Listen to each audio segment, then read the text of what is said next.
अस्सलाम वालेकुम, सुबह खैर। कैसे हैं आप सब लोग? ठीक ठाक हैं। अच्छा जनाब, गर्मी की सूरत हाल क्या है? तो जैसे ही शो का आगाज़ करते हैं वैसे ही आपको बताते हैं कि कराची में गर्मी जो है ऐसी है कि लोग परेशान हैं। बिजली आती नहीं है और बहुत सारे ऐसे मसाइल हैं जो कि पूरा साल ही रहते हैं, लेकिन मौसम की वजह से ये मसले जो हैं मज़ीद सख्त हो जाते हैं। अच्छा जी, आज दुनिया भर में जो है वो उस हवाले से मैं आपसे बात करूंगी कि दुनिया भर में जो है आज आलमी तौर पर कौन से दिन सेलिब्रेट हो रहे हैं। लेकिन सबसे पहले हम मौसम का हाल आपके साथ में शेयर कर लेते हैं। तो मौसम का जो हाल है वो कुछ इस तरीके से है कि शहर का मतला जुज़वी तौर पर अबर आलूद है। दिन के औकात में मौसम निस्बतन गर्म और मरतूब रहने का इम्कान है। आज शहर कराची का कम से कम दर्जा हरारत 28 डिग्री सेंटीग्रेड रहा। शहर का मौजूदा दर्जा हरारत 30 डिग्री सेंटीग्रेड और गर्मी की जो शिद्दत है वो 33 डिग्री तक महसूस की गई। हवा में नमी का तनासुब जो है वो 78% है, जबकि इस वक्त जुनूब मगरिब से जो है वो 8 किलोमीटर फी घंटा की रफ्तार से हवाएं चल रही हैं। और आज ज़्यादा से ज़्यादा जो दर्जा हरारत है वो 34 से 36 डिग्री सेंटीग्रेड के दरमियान रहने का इम्कान है। लेकिन जब महसूस करो तो ऐसा लगता है कि भाई पता नहीं कितनी ज़्यादा जो है वो गर्मी है, लेकिन गर्मी है भी। अच्छा जी, मैं कुछ बात करी थी आपसे लोगों के मसाइल के हवाले से कि भाई जिस तरह से लोग मसाइल का शिकार हैं और कराची में जो सूरत हाल है, तो उसके बाद ये सीज़न जो है ज़्यादा तंग करता है। आज दुनिया में आलमी तौर पर जो दो बड़े इवेंट्स हैं उनके बारे में बात की जा रही है, वो सेलिब्रेट किए जा रहे हैं। एक है प्लांट हेल्थ डे और दूसरा है नर्सिंग डे। जी हाँ, तो दुनिया भर में जहाँ जहाँ नर्सेज काम करती है, हमारे प्लेटफॉर्म से उनको सलाम, उनकी खिदमात को खिराज तहसीन, क्योंकि ये वो नर्सेज हैं जो कि हर तरह से मुश्किलात में भी हमारे साथ होती हैं। और जब डॉक्टर अवेलेबल नहीं होता तो ये नर्सेज ही होती हैं जो थ्रू आउट किसी भी पेशेंट के साथ होती हैं, उसका चेकअप करती हैं और इनकी बड़ी खिदमात हैं। अच्छा जी, दूसरे तौर पर यूएन मना रहा है आज ही प्लांट हेल्थ डे। तो जो ये पौधे हैं इनके फ़ायदे इस तरह से हैं कि ये फ़ायदे इकोसिस्टम के लिए भी हैं, एनवायरनमेंट के लिए भी हैं, और दूसरा प्लांट हेल्थ का ख्याल रखना है। यानी कि आपने अपने पौधों को जो है बचाना है, धूप से बचाना है, पानी देना है, और जो बीमारियां हो जाती हैं पौधों को उससे भी बचाना है। और इस हवाले से बहुत ज़्यादा ख्याल रखना है क्योंकि ये हमारे एनवायरनमेंट के लिए बहुत ज़बरदस्त हैं और बहुत ज़रूरी हैं। अच्छा जी, आगे बढ़ते हैं। और अब क्योंकि प्लांट की बात हो रही है, गर्मियों की बात हो रही है, तो फिर स्किन केयर की बात क्यों ना करें। तो भाई आज मैं आपके साथ में तरबूज़ के फ़ायदे शेयर करती हूँ, और तरबूज़ के जो फ़ायदे हैं ना वो अनगिनत हैं कि मैं शायद बताते बताते थक जाऊँ लेकिन बता ना पाऊँ कि एक प्याली तरबूज़ में छुपा है आपकी हुस्न का राज। जी हाँ, अगर आप रोज़ाना एक प्याली या एक प्याला तरबूज खाते हैं तो ये मेक श्योर हो जाएं, मतलब इट्स कंफर्म कि आपकी जो हाइड्रेशन लेवल है वो मेंटेन रहेगा, आपकी स्किन जो है वो ड्राई नहीं होगी, आपकी स्किन के ऊपर ग्लो आएगा। और तरबूज खाने से आपको फ़ायदा ये होगा कि तरबूज खाने वाले जितने भी लोग होते हैं आप देखें कि उनका जो डाइजेशन होता है ना वो उस हवाले से भी बेहतरीन होता है। खुश्क जल्द वालों के लिए बड़ा ज़बरदस्त है। इसके अलावा 7 दिन में आपको अपनी स्किन जो है वो सॉफ्ट फील होगी। अच्छा, तरबूज के जो छिलके होते हैं वो आपकी स्किन के पोर्स को जो है वो क्लोज़ करने के लिए भी काम आते हैं। तो तरबूज खाएं भी, लगाएं भी। एक प्याली तरबूज में छुपा है आपकी खूबसूरती का राज, जिससे आप जो हैं वो जवान भी रहेंगे, आपकी स्किन भी हाइड्रेटेड रहेगी, ग्लो भी आएगा। और बात यह है कि ये खुश्क जल्द वालों के लिए बेहतरीन तोहफा है गर्मियों में एक प्याली तरबूज। अब इसको किस वक्त खाना है आपने? तो भाई आपने इसको खाना है उन टाइमिंग्स पर जिन टाइमिंग्स पर ये डाइजेस्ट होने में प्रॉब्लम ना करें। सुबह 11 से शाम 4 बजे तक आप इसको खाएं। और अगर जो शुगर पेशेंट है वो डॉक्टर से पूछ कर खाएं, और अगर खा ही रहे हैं, वैसे तो उन्हें नहीं खाना चाहिए, लेकिन अगर खा ही रहे हैं तो एक प्याली या एक प्याले से ज़्यादा ना खाएं। तो भाई ये रखता है आपको सदा जवान और इसके हैं बहुत सारे फ़ायदे। अच्छा जी, आगे बढ़ते हैं और ख़बरें आपके साथ में शेयर करते हैं कि पाकिस्तान के दौरे पर आई जिम्बाब्वियन वुमेन टीम ने कराची में जो है वो शॉपिंग का लुत्फ़ उठाया। और आपको पता है जब भी इस तरह से लोग आते हैं पाकिस्तान, कोई विमेन क्रिकेट टीम हो या सेलिब्रिटीज़ हो, वो बहुत एंजॉय करते हैं। वनडे सीरीज़ में वाइट वॉश से दो चार रहने वाली मेहमान क्रिकेटर्स ने शहर के एक शॉपिंग मॉल का रुख किया और वहाँ पर ख़रीदारी की। और दूसरी जानिब पाकिस्तानी क्रिकेटर्स ने आराम को तरजीह दी, ताहम शाम को मदर्स डे के हवाले से एक तकरीब में शिरकत भी की। अच्छा, ये डे बिफोर यस्टरडे जो है उस हवाले से जो मदर्स डे यहाँ पर मनाया गया उस हवाले से भी बात हो रही है। अच्छा जी, अब कुछ आपके साथ में शेयर करते हैं कि शहर कायद की जो है मुस्तकबिल की नई मनसूबाबंदी वो अब शुरू कर दी गई है। अच्छा जी, अब इसका कॉन्टेक्स्ट क्या है, पूरी खबर क्या है? खबर कुछ इस तरीके से है कि हुकूमत सिंध ने जो है ग्रेटर कराची रीजनल प्लान 2047 मुतारिफ करा दिया है। कराची की आबादी 2047 तक 3 करोड़ 10 लाख से ज़ायद होने का तखमीना लगाया गया है। खालिद दीना हॉल एमेजिना रोड कराची में 16 से 9 मई तक 2026 ग्रेटर कराची प्लान की ओपन हाउस नुमाइश मुनक्किद होगी। शहरी माहिरीन और कारोबारी हलकों को कराची के मुस्तकबिल की मनसूबाबंदी में शिरकत की दावत दी गई है। Greater Karachi plan 2047।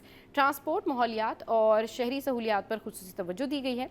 सिंध हुकूमत और KDA ने कराची को 2047 तक जदीद और पायदार शहर बनाने का अज़म किया। ग्रेटर कराची रीजनल प्लान 2047 जून 2027 तक मुकम्मल कर लिया जाएगा। कराची के मुस्तकबिल के मास्टर प्लान के लिए अवामी आरा और तजावीज़ तलब की गई हैं। अच्छा जी, ये एक खबर हो गई और साथ साथ एक छोटी सी खबर मैं शेयर कर लूँ, अवेयरनेस भी है और साथ साथ एक खबर भी है related to polio booster dose का हवाले से, जिसका आगाज़ हो गया है। इस मुहिम का आगाज़ हो गया है। ये 89 हाई रिस्क यूनियन काउंसिल्स में चलाई जा रही है। इस मुहिम के दौरान जो है वो 12 से 24 मई तक तकरीबन 18 लाख बच्चों, यानी जिनकी उम्र 10 साल तक है, उनको पोलियो से तहफ़्फ़ुज़ फराम करने का हदफ रखा गया है। और इस मुहिम के तहत बच्चों को मामूल के मुताबिक पोलियो से बचाव के कतरे भी दिए जाएंगे, जबकि इजाफी पोलियो बूस्टर्स डोज भी दी जाएगी। तो ये है जी खबर जो हमने आपके साथ में शेयर की। और इसके अलावा हमने स्किन केयर के हवाले से आपके साथ में रेमेडी शेयर की। अच्छा खाएं और ज़्यादा पानी पिएं, स्किन को हाइड्रेट रखें, टेंशन फ्री रहें, एक्सरसाइज भी करें। अच्छा जी, शो में या वक्त तो एक ब्रेक का, ब्रेक के बाद वापस आएंगे, फिर करेंगे ढेर सारी बातें।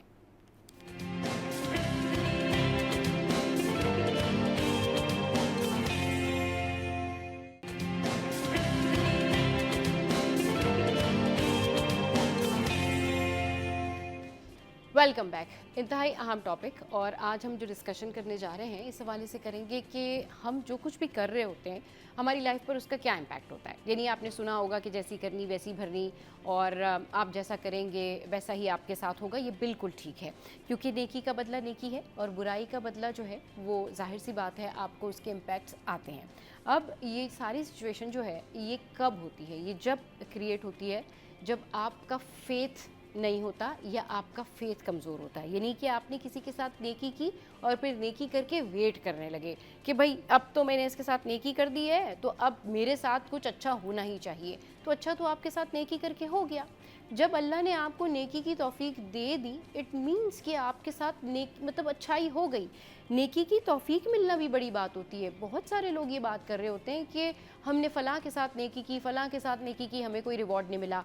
रिवॉर्ड तो नेकी का रिवॉर्ड तो नेकी है, वो तो अल्लाह ने आपको देना ही है, दुनिया में दे, आखिरत में दे, जिस सूरत में भी दे। आपकी मुश्किलात कहीं दूर हो जाती हैं, आपको पता नहीं चलता आपकी दिन भर की नेकियों की वजह से।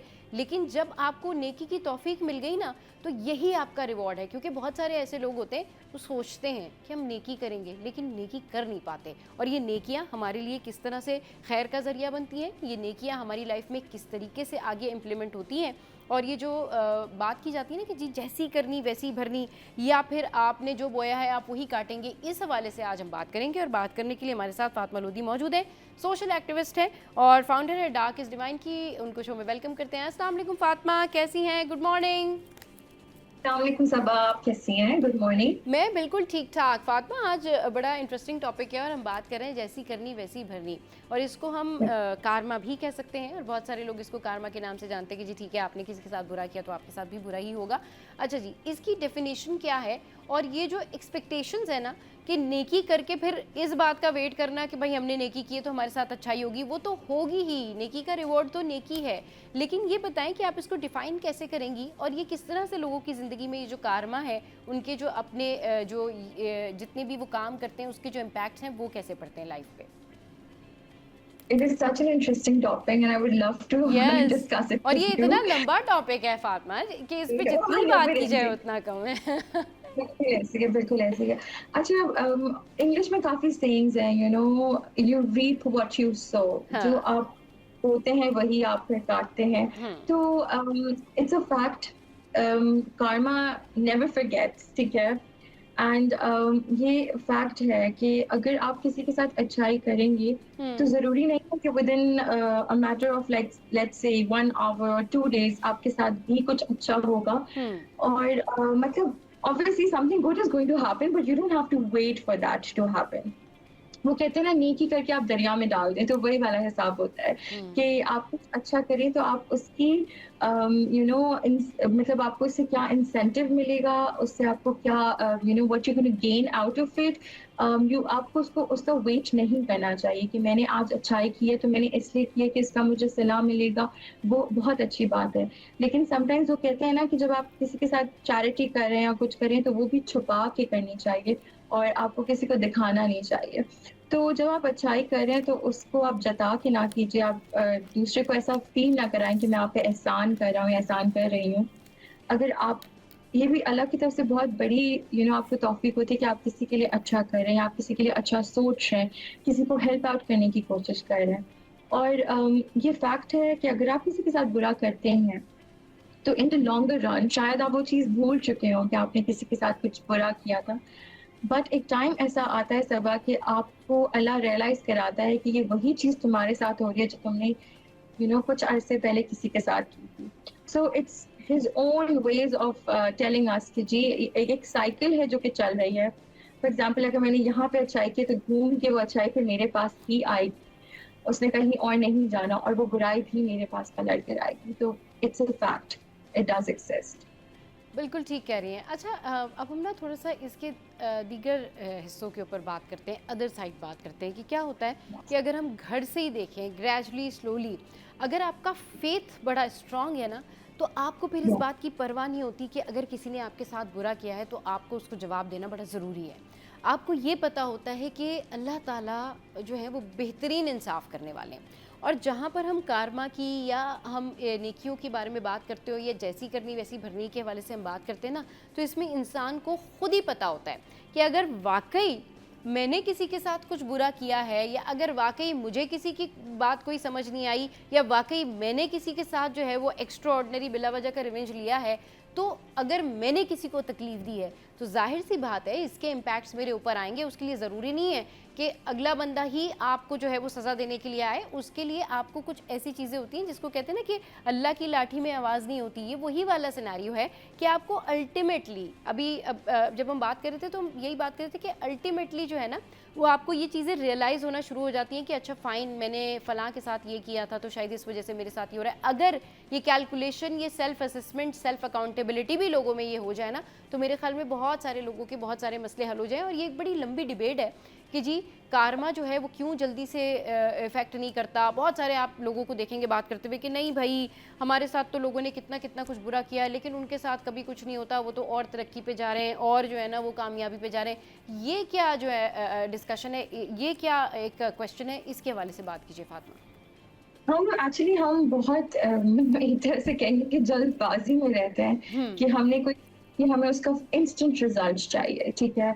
अगर किसी ने कुछ किया मैं इंस्टेंट उसका जवाब दे दूँ। कोई बदतमीज़ी करता है मैं आगे से उसके साथ बदतमीज़ हो जाऊँ। हाँ, सो आई थिंक ये एक जो एक बिलीवर होता है ना जिसका बहुत स्ट्रॉन्ग फ़ेथ होता है जो आपने स्टार्टिंग में बात की। हाँ, तो वो आपके एक तो मॉरल्स, आपके वैल्यूज़ बहुत ज़्यादा मैटर करते हैं जब आपकी अपब्रिंगिंग हो रही होती है। हाँ, तो आपको घर में सिखाया जाता है कि बेटा हर दफ़ा बदतमीज़ी का जवाब बदतमीज़ी नहीं होता, ठीक है? अगर कोई आपके साथ बदतमीज़ी करता है तो आप उसे दरगुज़र कर दीजिए। दरगुज़र इन अ सेंस कि आपने उसके लेवल पे आके बदतमीज़ी नहीं करनी, तो आप में और उसमें कोई फ़र्क नहीं रहेगा। आपको प्रूव करना है that you are a good person and then you leave that person alone if that person is misbehaving with you or arguing with you or let's suppose वो आपके साथ कोई बुरा सलूक कर रहा है। देखिए होता ये है कि अब हम किसी से अगर बदला लेना चाहें तो हम उस एक्सटेंट तक नहीं ले सकते, हम इंसान हैं और बहुत सी ऐसी चीज़ें जो कि हम नहीं करना चाहेंगे दूसरे के साथ कुछ गलत या कुछ बुरा सलूक। पर जब हम वो चीज़ें अल्लाह पे छोड़ देते हैं ना, हम अल्लाह को कहते हैं कि देखो आपने सब देखा है कि इस तरह से हुआ है, अब आप जाने और वो बंदा जाने।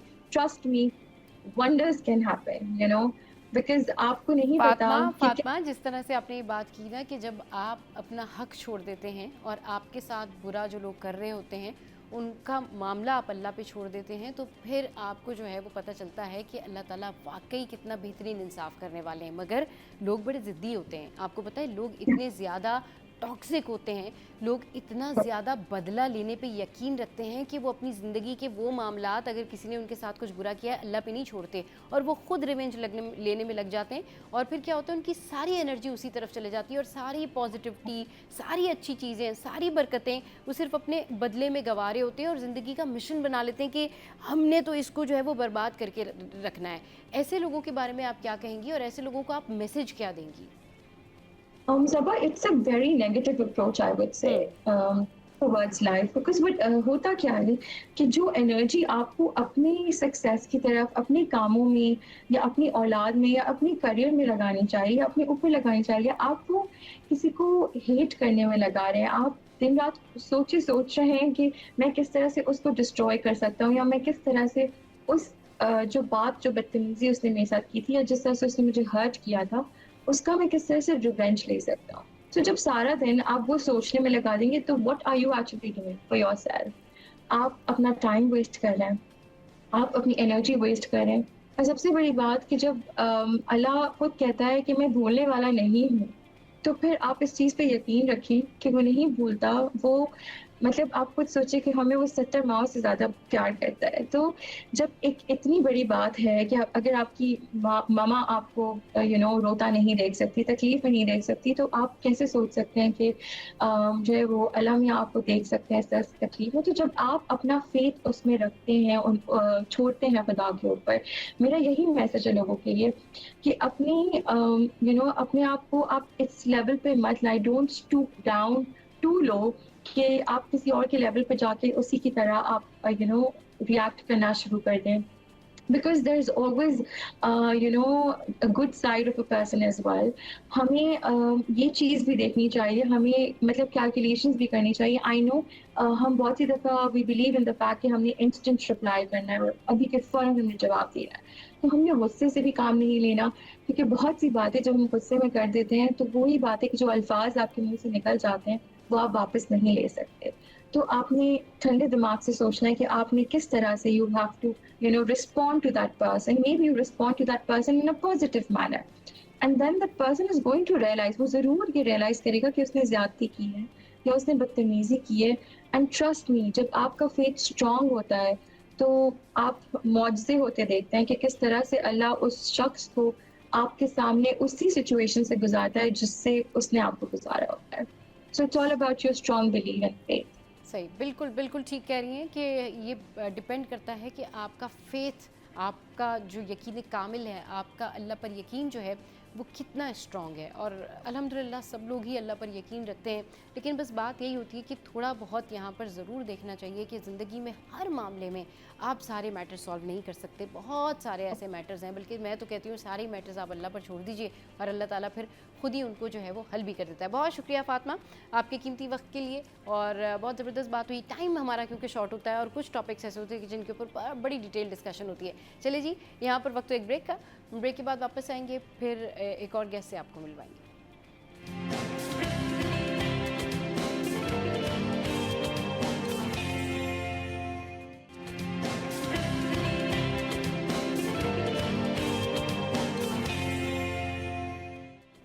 Welcome back. तो भाई बच्चों के हवाले से बात करेंगे, बच्चों की सेहत के हवाले से बात करेंगे, और हमारी कोशिश यही होती है कि हम आपको जो है ना ज़्यादा से ज़्यादा अवेयरनेस दें, ज़्यादा से ज़्यादा ये बताएं कि आप किस तरीके से ख्याल रख सकते हैं अपने बच्चों की सेहत का। अच्छा, कई सारे बच्चे ऐसे होते हैं जिनकी मुख्तलिफ कंडीशंस होती है, इम्यूनिटी अलग अलग होती है, मसाइल अलग अलग होते हैं, लेकिन वार्निंग साइन एंड सिम्टम्स जो होते हैं ना वो कॉमन होते हैं, और इससे पता चल जाता है कि भाई किस बच्चे की इम्यूनिटी जो है वो वीक है। तो जिन बच्चों की इम्यूनिटी वीक होती है उनके साइन एंड सिम्टम्स क्या होते हैं, मतलब अगर किसी की स्किन सेंसिटिव है तो उसके लिए उसको खुद पता होगा कि जी मुझे इस चीज़ से एलर्जी हो जाती है, डस्ट से एलर्जी हो जाती है, या फिर स्किन जो है वो कितनी सेंसिटिव है। अगर इंटरनल जो बॉडी के इश्यूज़ हैं उसके हवाले से अगर वीक इम्यूनिटी है तो फिर उसके क्या साइन एंड सिम्टम्स हैं, उस हवाले से बात करने के लिए डॉक्टर रिफत ने जो है इस वक्त हमें ज्वाइन किया, उनको शो में वेलकम करते हैं। अस्सलाम वालेकुम, गुड मॉर्निंग रिफत, कैसी हैं आप? वालेकुम अस्सलाम, good morning Saba, I am good, आप सुनाएं? मैं बिल्कुल ठीक ठाक भाई, लेकिन गर्मी जो है रफत वो बहुत ज़्यादा है, उससे क्या बहुत किया ज्यादा है जाए? यार। मैं तो खुद सोच रही हूँ अभी आगे बकरीद आने वाली है हाँ। और डे टू डे टाइम तो हम गुजार लें, लेकिन यार बकरीद में जो तैयार होना होता है, मैं तो ये सोच सोच के हो रही हूँ तैयार कैसे होंगे। हाँ इतनी बिल्कुल। गर्मी है। अच्छा, और फिर कुर्बानी भी है, और कुर्बानी में फिर आपको पता है अगर ज़्यादा गर्मी हो तो फिर ज़्यादा जो है वो प्रॉब्लम होती है, किचन में काम करना होता है एंड ऑल दैट, और फिर अल्लाह करे बड़ी ईद तक जो है मौसम अच्छा हो जाए, लेकिन फ़िलहाल तो भाई बड़ी गर्मी है। अच्छा, अब क्योंकि गर्मी भी है और हम बच्चों की सेहत के हवाले से बात कर रहे हैं, तो सबसे पहले तो हम अभी कम्युनिटी के हवाले से ज़रूर बात करेंगे, लेकिन इस सीज़न में बच्चों की सेहत का ओवरऑल ख्याल कैसे रखा जाए, फिर उसके बाद हम जो है वो इम्यूनिटी के ऊपर आते हैं। जी रफत। देखें सबा, ये सीजन बहुत क्रिटिकल चल रहा है, ठीक है ना। इसमें कोई शक नहीं है, सब जानते हैं इस बात को हीट वेव्स आए दिन चल रही हैं, एक दिन आपका सुकून का है तो अगले दिन आपकी हीट वेव्स चल रही हैं। दूसरी सबसे इंपॉर्टेंट चीज जो लोग इग्नोर कर रहे हैं वो ये है कि दिन के टाइम पे आजकल यूवी रेज आपके बहुत हाई चल रहे हैं, जो अल्ट्रा वायलेट रेज होते हैं। अल्ट्रा वायलेट रेज आपके ओवरऑल स्किन के लिए, आपकी आईज के लिए बहुत खतरनाक है। अब पेरेंट्स के लिए मैं अभी भी अपने पेशेंट्स को भी बहुत इंसिस्ट करती हूँ, क्योंकि देखिए बच्चों को डिहाइड्रेशन का पता नहीं चलता। बच्चे को अगर प्यास लगती है ना, वो सिर्फ 2 घूंट पानी पी के अपने खेल में मसरूफ हो जाता है। द किड डजंट रियलाइज कि मुझे कितना पानी पीना है। तो इट्स वेरी इंपॉर्टेंट कि पेरेंट्स बच्चों को गाइड करना शुरू करें कि भाई तुमने सिर्फ 2 घूंट पानी पी के छोड़ नहीं देना है। You can drink as much water, जितनी प्यास लगी पानी की बोतल खत्म कर दो। लिमिट में नहीं रहो कि नहीं मैं अभी थोड़ा पीऊंगा, मुझे ज्यादा पीना नहीं चाहिए। बच्चे डरते हैं पानी पीने से कभी कभार, कि नहीं फिर मुझे वॉशरूम जाना पड़ेगा। भाई इतनी गर्मी हो रही है, आपको वॉशरूम नहीं जाना पड़ेगा। जिस लेवल की स्वेटिंग हो रही है ना, आपकी बालों से स्वेट का लॉस हो रहा है, आपकी स्किन से लॉस हो रहा है, आपको बाथरूम नहीं जाना पड़ेगा। तो बच्चे ना इस डर से कि बाथरूम जाऊंगा मैं, खेल कूद में फिर टाइम नहीं दे सकूंगा। तो पानी is one of the most important things. दूसरी सबसे इंपॉर्टेंट चीज जो हमारे यहाँ एज अ कल्चरल इग्नोर होती है कि प्लीज बच्चे जब स्कूल जाया करें या कहीं दोपहर में बाहर निकल रहे हैं, तो चले ठीक है आप पीका पहना दे रहे हैं, लेकिन यार आप अम्ब्रेला पकड़ाना शुरू करें बच्चों को। Umbrella has a better shield against the sun, क्योंकि उसमें आपकी पूरी बॉडी जो है ना शील्ड होती है। अब कैप में क्या होता है कि बच्चा कैप पहना हुआ होता है और बालों के अंदर स्वेटिंग शुरू हो जाती है, जो हर तरफ से बच्चों को स्वेट पोर आउट होना शुरू हो जाता है, बालों में इचिंग शुरू हो जाती है, बालों में जुएं वगैरह होना शुरू हो जाती है स्वेटिंग की वजह से। और बच्चे सारा टाइम सिर्फ इचिंग कर रहे होते हैं, इचिंग कर करके अपनी स्किन जख्मी कर लेते हैं वो। सो स्वेट इंड्यूस्ड इचिंग तो बहुत रियल एक हमारे पास एक कॉन्सेप्ट है। सो इट्स वेरी इंपॉर्टेंट कि यार आप कुछ नहीं, एक अम्ब्रेला पकड़ा दो। एक अम्ब्रेला उसकी पूरी बॉडी को शील्ड करेगा, वो बच्चा धूप से भी बचा रहेगा, उसको धूप से स्वेटिंग और डिहाइड्रेशन भी नहीं होगी और उसकी स्किन भी मुतासर नहीं होगी। तो बेसिक प्रिकॉशन तो ये कि 1 बोतल पानी और 1 छतरी, लिटरली 2 काम आपने करना है। ऑब्वियसली सनस्क्रीन अप्लाई करवाना है हर बच्चे को जो स्कूल जा रहा है। सही। अच्छा रफ़त, जिस तरह से आपने डिटेल में बताया ना, तो मैं ज़रूर ये पूछना चाहूँगी, आपने स्कूल गोइंग किड्स के हवाले से तो बता दिया, कुछ ये बताइएगा कि जो इवनिंग टाइम होता है, मतलब इस सीज़न में जो इवनिंग टाइम होता है जिसमें बच्चे जो है वो 4 बजे से लेके 6 बजे तक या 5 बजे से लेके 7 बजे तक ऑलमोस्ट, ये इन टाइमिंग्स के ऊपर स्पोर्ट्स टाइमिंग होती है, हमारी टाइमिंग्स भी वही थी। अच्छा ये बताएं कि इन टाइमिंग्स के ऊपर बच्चों को जब बच्चे जा रहे होते हैं तो उनको क्या चीज़ें दे दें, साथ में पानी की बोतल साथ दे दें कि अगर वो किसी ग्राउंड में जा रहे हैं खेलने के लिए, अगर तो वो घर के बाहर कहीं खेल रहे हैं तो जाहिर सी बात है फिर वो घर आके मैनेज कर लेंगे, लेकिन ये जो 4 से 7 का टाइम है बच्चों का, स्पोर्ट्स का टाइम है, इस टाइमिंग में पेरेंट्स को किन बातों का ख्याल रखना चाहिए कि जब वो वापस आते हैं खेल के या एक्सरसाइज करके या जो भी उनकी फ़िज़िकल एक्टिविटी है उसके बाद उनको क्या चीज़ देनी चाहिए खाने में, और जाने से पहले उनको क्या खिला देना चाहिए, और कितने साल से लेके कितने साल के बच्चों के हवाले से जो है ये भी आप डिफ़ाइन कीजिएगा, एज लिमिट के साथ साथ डिफ़ाइन कीजिएगा प्लीज़। अच्छा, देखिए शाम में अगर आप घर से बाहर बच्चों को भेज रहे हैं तो एज पे पहले बात कर लेते हैं कि जाहिर सी बात है कि आप अंडर 6 इयर्स या अंडर 7 इयर्स को अनसुपरवाइज तो बाहर नहीं भेजेंगे। सही। ठीक है, अब ये तो कॉमन सेंस भी डिक्टेट करती है, क्योंकि बच्चे की तहफ़्फ़ुज़ सबसे इंपॉर्टेंट चीज़ है। जितना छोटा बच्चा होगा, आई ऑलवेज एडवाइस कि कोई एक पेरेंट जरूर साथ में जाए। ठीक है, आप ये रिलाई ना करें कि मेरे 9 साल का बच्चा मेरे 3 साल के बच्चे को सुपरवाइज कर लेगा, नहीं हो सकता ऐसा। वो अपने खेल में मसरूफ हो जाएगा और छोटा बच्चा है, क्यूरियोसिटी में कहीं भी निकल सकता है। सबसे पहली चीज तो ये है कि अंडर 7 इयर्स जितने भी आपके बच्चे हैं वो अनसुपरवाइज्ड घर से बाहर नहीं जाएंगे। एक एडल्ट सुपरविजन का होना बहुत जरूरी है। जहमत करके खुद आप साथ चली जाएं, या जो भी आपके घर में बड़ा हो, जो खाला हो या कोई पुप्पी हो साथ में, जो थोड़ी देर के लिए बच्चों पे नजर रखने के लिए बाहर साथ में निकले होंगे। ठीक है, अब 7 इयर्स एंड अबव के एज के बच्चे में थोड़े समझदार होते हैं, वो थोड़े कॉन्शियस होते हैं, स्ट्रेंजर्स के मामले में जरा मोहतात होते हैं, चीजें सीख जाते हैं वक्त के साथ साथ। तो they are able to obey instructions also. अगर आप उनको इंस्ट्रक्शंस जो भी देंगे ना, वो बच्चा लौट के आपके पास ही वापस आएगा। अब बाहर जाने के लिए 5 बजे के बाद अगर देखें, हर पेरेंट के लिए सबसे आसान काम ये कि हम सबके पास स्मार्टफोन्स हैं। ठीक है, स्मार्टफोन, सब स्मार्टफोन के ऊपर आपकी एक वेदर ऐप होती है जो सब तकरीबन सबने अपनी होम स्क्रीन के ऊपर लगाया हुआ होता है, जिसमें आपका वेदर आपके एरिया के हिसाब से शो हो रहा होता है। तो very simple thing to do, अगर आप वेदर ऐप सिर्फ खोलेंगे, आपने उसमें कुछ आगे पीछे नहीं करना, उसमें आपको यूवी इंडेक्स दे देगा वो। ठीक है, यूवी इंडेक्स इज समथिंग जिस पे आपने नजर रखनी है कि आपका यूवी इंडेक्स हाई हुआ हुआ है या लो हुआ हुआ है। तो when you are leaving the house, अगर यूवी इंडेक्स लो शो कर रहा है तो it is the safest time. ठीक है, सबसे सेफ टाइम है, आपकी स्किन को कोई नुकसान नहीं होगा, आपकी आंखों को कोई नुकसान नहीं होगा। You can survive that temperature, you can survive that UV index. ठीक है ना, तो उस सूरत हाल में बच्चों को ज्यादा कुछ करने की जरूरत नहीं है, आपको बहुत ज्यादा सनब्लॉक थोपने की जरूरत नहीं है, आपको ना तो इवन हेड कैप भी देने की जरूरत नहीं, क्योंकि 5 बजे के बाद रोशनी है, ऑब्वियसली सनसेट तो बहुत देर से होता है, लेकिन आपके पास इतनी धूप और तपिश नहीं होती, टेम्परेचर थोड़ा सा प्लेजेंट होना शुरू हो जाता है और हवा चलना शुरू हो जाती है। तो हवा बड़ा अच्छा काम करती है कि स्वेट को करने के लिए। तो उसमें आपको बेसिकली बच्चे को जो अगर देना है ना, वो हाइड्रेशन का ख्याल करना है। अच्छा, अब हाइड्रेशन के लिए भी इंपॉर्टेंट है कि छोटी-छोटी जो 500 ml की बोतलें होती हैं, वो कुछ नहीं करेंगी। सो मेक श्योर कि आपके बच्चे के पास कोई प्रॉपर बड़ी बॉटल होनी चाहिए। अच्छा इंसुलेटेड हो तो सही है, क्योंकि पानी गर्म नहीं होगा उसके अंदर। लेकिन कम से कम 1 लीटर की बॉटल देके आप बच्चे को भगाएँ, क्योंकि भागते हुए एक्सर्शन में स्वेटिंग ज़्यादा होती है, तो नॉर्मल से ज़्यादा पानी की ज़रूरत पड़ती है। तो एक तो आपके पास 1 लीटर वाटर बॉटल देना ज़रूरी है, साथ में टिश्यू का पैक देना ज़रूरी है, और एक हैंड सैनिटाइज़र देना बहुत ज़रूरी है। ये 2 बेसिक सी चीज़ें हैं, उसको ज़्यादा कुछ अपने साथ लेके जाना नहीं है, क्योंकि ये दोनों चीज़ें उसकी जेब में आ सकती हैं। एक पानी की बोतल वो हाथ में पकड़ ले, एक जेब में टिश्यू डाल ले, एक जेब में सैनिटाइज़र डाल ले, सही। That's it. You don't need to load him with a lot of things. These things are enough. Having said that, please make sure कि आपका बच्चा जहाँ भी खेलने के लिए जा रहा है, चाहे वो छत है, बरामदा है, या कोई करीब का पार्क है, या कोई कम्युनिटी हॉल या सेंटर है, प्लीज मेक श्योर कि वो घर के वॉकिंग डिस्टेंस में होना चाहिए। खुदा ना खास्ता किसी भी किस्म का कोई एक इंसिडेंट होता है, कोई बॉल आके लग जाती है, बच्चा कहीं नीचे गिर जाता है, कोई इंजरी हो जाती है, एक लॉन्ग डिस्टेंस उसको ट्रेवल करके जाना नहीं पड़ेगा, और माँ चूंकि विसिनिटी में होगी, तो एक आसपास के लोगों को उन पैगाम पहुंचाना ज्यादा आसान होगा।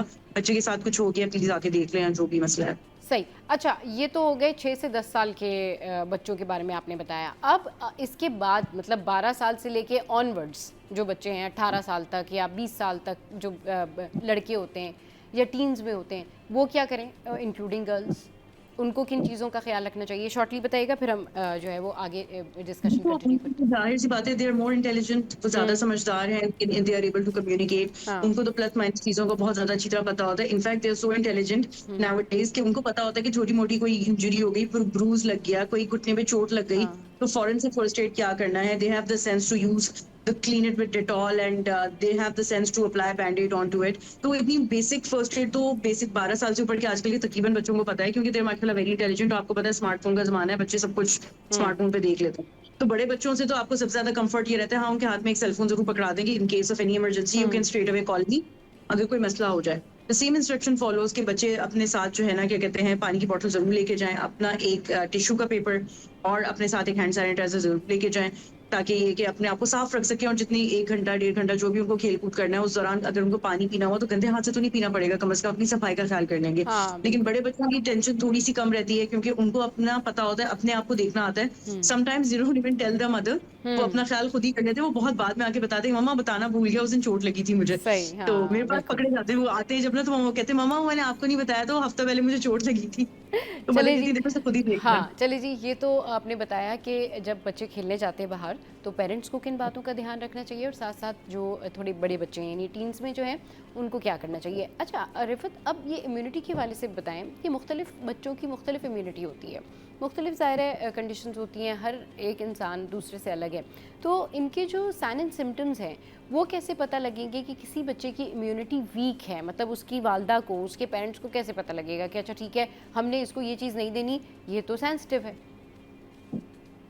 अच्छा देखें, इम्यूनिटी की जब हम बात करते हैं ना, तो जो कुव्वत मुदाफ़ियत होती है, आपका अपना बॉडी का सेल्फ डिफेंस, वो इम्यूनिटी कहलाती है। आपकी बॉडी अपने आप का कितना अच्छा दिफा कर सकती है। पहली चीज तो to be noted, a lot of parents assume, बहुत से माँ बाप को ऐसा लगता है कि बच्चों ने हर हाल में बीमार होना है। पहली चीज तो ये ऐसा नहीं है, ठीक है ना। बच्चे ने हर हाल में, हर मौसम, हर सीजन में बीमार नहीं होना। सही मानों में अगर बच्चा आपका हर सीजन में बीमार हो रहा है, तो ये बहुत बड़ी एक अलार्मिंग साइन है कि क्यों हो रहा है। ये नॉर्मल नहीं है, इसको नॉर्मल तो समझना ही नहीं है कहीं से। अल्लाह ताला ने हमारे जिस्म में बहुत अच्छा डिफेंस सिस्टम डाला हुआ है, और उसको आप समझिए आर्टिफिशियल इंटेलिजेंस हमारी बॉडी के अंदर। बहुत सारी चीजें हमें पता भी नहीं होता, हमारी बॉडी डेली बेसिस पर फाइट कर रही होती है किसी ना किसी ऑर्गेनिज्म के अगेंस्ट, किसी ना किसी थ्रेट के अगेंस्ट।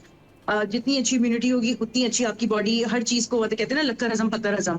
आप अगर कुछ गलती से गंदा पानी भी पी लेंगे, तो आपकी बॉडी जल्दी बीमार नहीं होगी, आपको जल्दी पेट खराब नहीं होगा। And that is where your defence is working for you. अगर मौसम खराब चल रहा है, फ्लू और वायरल इन्फेक्शंस बहुत ज्यादा फैले हुए, you will not be the first one two fall sick. क्यों? क्योंकि आपकी बॉडी वर्क कर रही है उसके ऊपर, आपकी बॉडी उसको दिन रात डिफेंड कर रही है। वो अटैक आपको भी हो रहा है, लेकिन आपकी बॉडी का शील्ड इतना स्ट्रांग है कि आपकी बॉडी उसको बचा के रख रही है। तो इस वजह से हर वो बच्चा जो हर मौसम में बीमार होता है, यानी कि अभी 2 महीने नहीं गुजरे, वेदर चेंज हुआ, पेरेंट्स को फिर उठा के उसको बुखार या उल्टी या मोशन या जो भी मतलब मौसमी बीमारी चल रही है, उस बीमारी के बहाने उठा के बार बार हॉस्पिटल ले जाना पड़ता है। ये सबसे पहला अलार्म साइन है किसी भी माँ बाप के लिए, जो कि नॉर्मल समझा जा रहा है हमारी सोसाइटी में आजकल। हर दूसरे माँ बाप मुझे आके कहते हैं, नहीं डॉक्टर ये तो नॉर्मल है, ये तो नॉर्मल है। बहन, नॉर्मल नहीं है, कहीं से भी नॉर्मल नहीं है। हर महीने तो मैं डॉक्टर के पास आना पड़ रहा है। ये एक बहुत बड़ी अलार्मिंग साइन है। तो हर बहाने का फीवर हो जाना, ठीक है, बारिश हुई तो बुखार हो गया, गर्मी हुई तो बुखार हो गया, ठंड आई तो बुखार हो गया, ठंड लग गई, गर्मी भी लग गई, बारिश भी लग गई, तूफान भी लग गया, हर बात पे बच्चा बुखार में का शिकार हो रहा है। That is your first sign something is very wrong, get him check. अच्छा, फिर ये नहीं है कि उसको सीजनल बुखार क्या है, कि वही बात ना, हमारे यहाँ ठंड लग गई है तो हमें पता है ठंड लग गई है, हमने कुछ नहीं करना, हमने सिर्फ दवाई देनी है और डॉक्टर के पास जाके मिन्नतें करनी है कि एंटीबायोटिक दे दो। ऐसा नहीं होता। We need to investigate. और बहुत सारे टाइम मुझे इतना यकीन करें सबा पेरेंट्स के साथ सही मानों में बहस करनी पड़ती है, बहन टेस्ट करा लो, नहीं डॉक्टर फजूल में क्यों टेस्ट कराएं, वो बहन फजूल में टेस्ट नहीं हो रहा। सही मानों में हम लोग डेंजर साइंस ढूंढ रहे हैं। कई दफा एज अ डॉक्टर हम पेरेंट्स को डराना नहीं चाह रहे होते कि व्हाट वी आर सस्पेक्टिंग। अगर तुम्हारे बच्चे की शैटर्ड इम्यूनिटी निकली, बहुत देर बाद पता चला, गॉड फॉरबिड किसी सीरियस बीमारी की बात पता चला, तब क्या करेंगे हम? तभी तो आप यही सोचोगे ना कि डॉक्टर को बोलना चाहिए था, डॉक्टर ने फोर्स नहीं किया। कोर्स पहले इसलिए कर रहे होते हैं ताकि पहले से पता चल जाए कि उसको हम प्रिवेंट कर सकते हैं कि नहीं कर सकते। इम्यूनिटी के कुछ टेस्ट होते हैं, बड़े स्पेसिफिक टेस्ट होते हैं, लोगों को लगता है सिर्फ सीबीसी करा लो दुनिया की सारी कहानी पता चल जाएगी। ऐसा नहीं है, सिर्फ सीबीसी सब कुछ नहीं बताएगा। सीबीसी कभी कभार अंदरूनी जो एक लेयर्ड बीमारियां होती हैं जो अभी सिर्फ बिल्डअप हो रही हैं, सीबीसी उनका इंकशाफ नहीं कर सकता। तो we have to go for certain specific test to see कि कहीं ऐसा तो नहीं है कि सिस्टम वाइज इम्यूनिटी खराब है, यानी ब्रेन से रिलेटेड कोई इम्यूनिटी खराब तो नहीं है, फेफड़े से रिलेटेड आपकी इम्यूनिटी खराब तो नहीं है, आपकी आंतों की इम्यूनिटी खराब तो नहीं, क्योंकि हर एक सिस्टम का अल्लाह ताला ने अलग एक जो है ना इम्यूनिटी पैकेज बनाया हुआ है। लंग्स का अलग एक दफा अल्लाह ताला ने बनाया हुआ है, आंतों के अंदर अलग दफा है, आपके मैदे के अंदर अलग है, गुर्दे के अंदर अलग है, दिल और दिमाग के लिए अलग दफा अल्लाह ताला ने बना दिया है। उनको हमें अलग अलग से देखना होता है depending on the patient, her patient में नहीं, डिपेंडिंग ऑन द पेशेंट। बच्चा अगर बुखार के साथ बार बार आ रहा है, हर बार हम नोटिस करते हैं कौन सा सिस्टम मुतासिर बार बार हो रहा है। क्या ये सिर्फ उल्टी मोशन के साथ हर बार आ रहा है, क्या ये इसको सिर्फ जुकाम लग जाता है हर मौसम में, या क्या इसके साथ जो है ना कोई दूसरी बीमारी होती है, इसको चक्कर बहुत आता है, बार बार सर में दर्द रहता है, बच्चा हर वक्त निढाल लेथार्जिक रहता है, मुंह पकता जाता है, बार बार नाक से खून आता है, या बार बार नाक बंद की बंद रहती है। ये कुछ अलामात हैं जो अगर मुस्तकिल प्रेजेंट करते रहे थ्रू आउट द ईयर किसी ना किसी बहाने, दैट मीन्स आपके बच्चे की इम्यूनिटी बहुत खराब है, उसकी हमें मेडिकली भी ठीक है, इन्वेस्टिगेट बिल्कुल करना है। रिफत, यहीं से उसके बाद कंटिन्यू उसको फिर करते हैं कि चलना है। बार बार नाक से खून आना, बार बार सर में दर्द होना, इसकी क्या वजूहात हैं, इस हवाले से करेंगे बात एक छोटे से ब्रेक के बाद।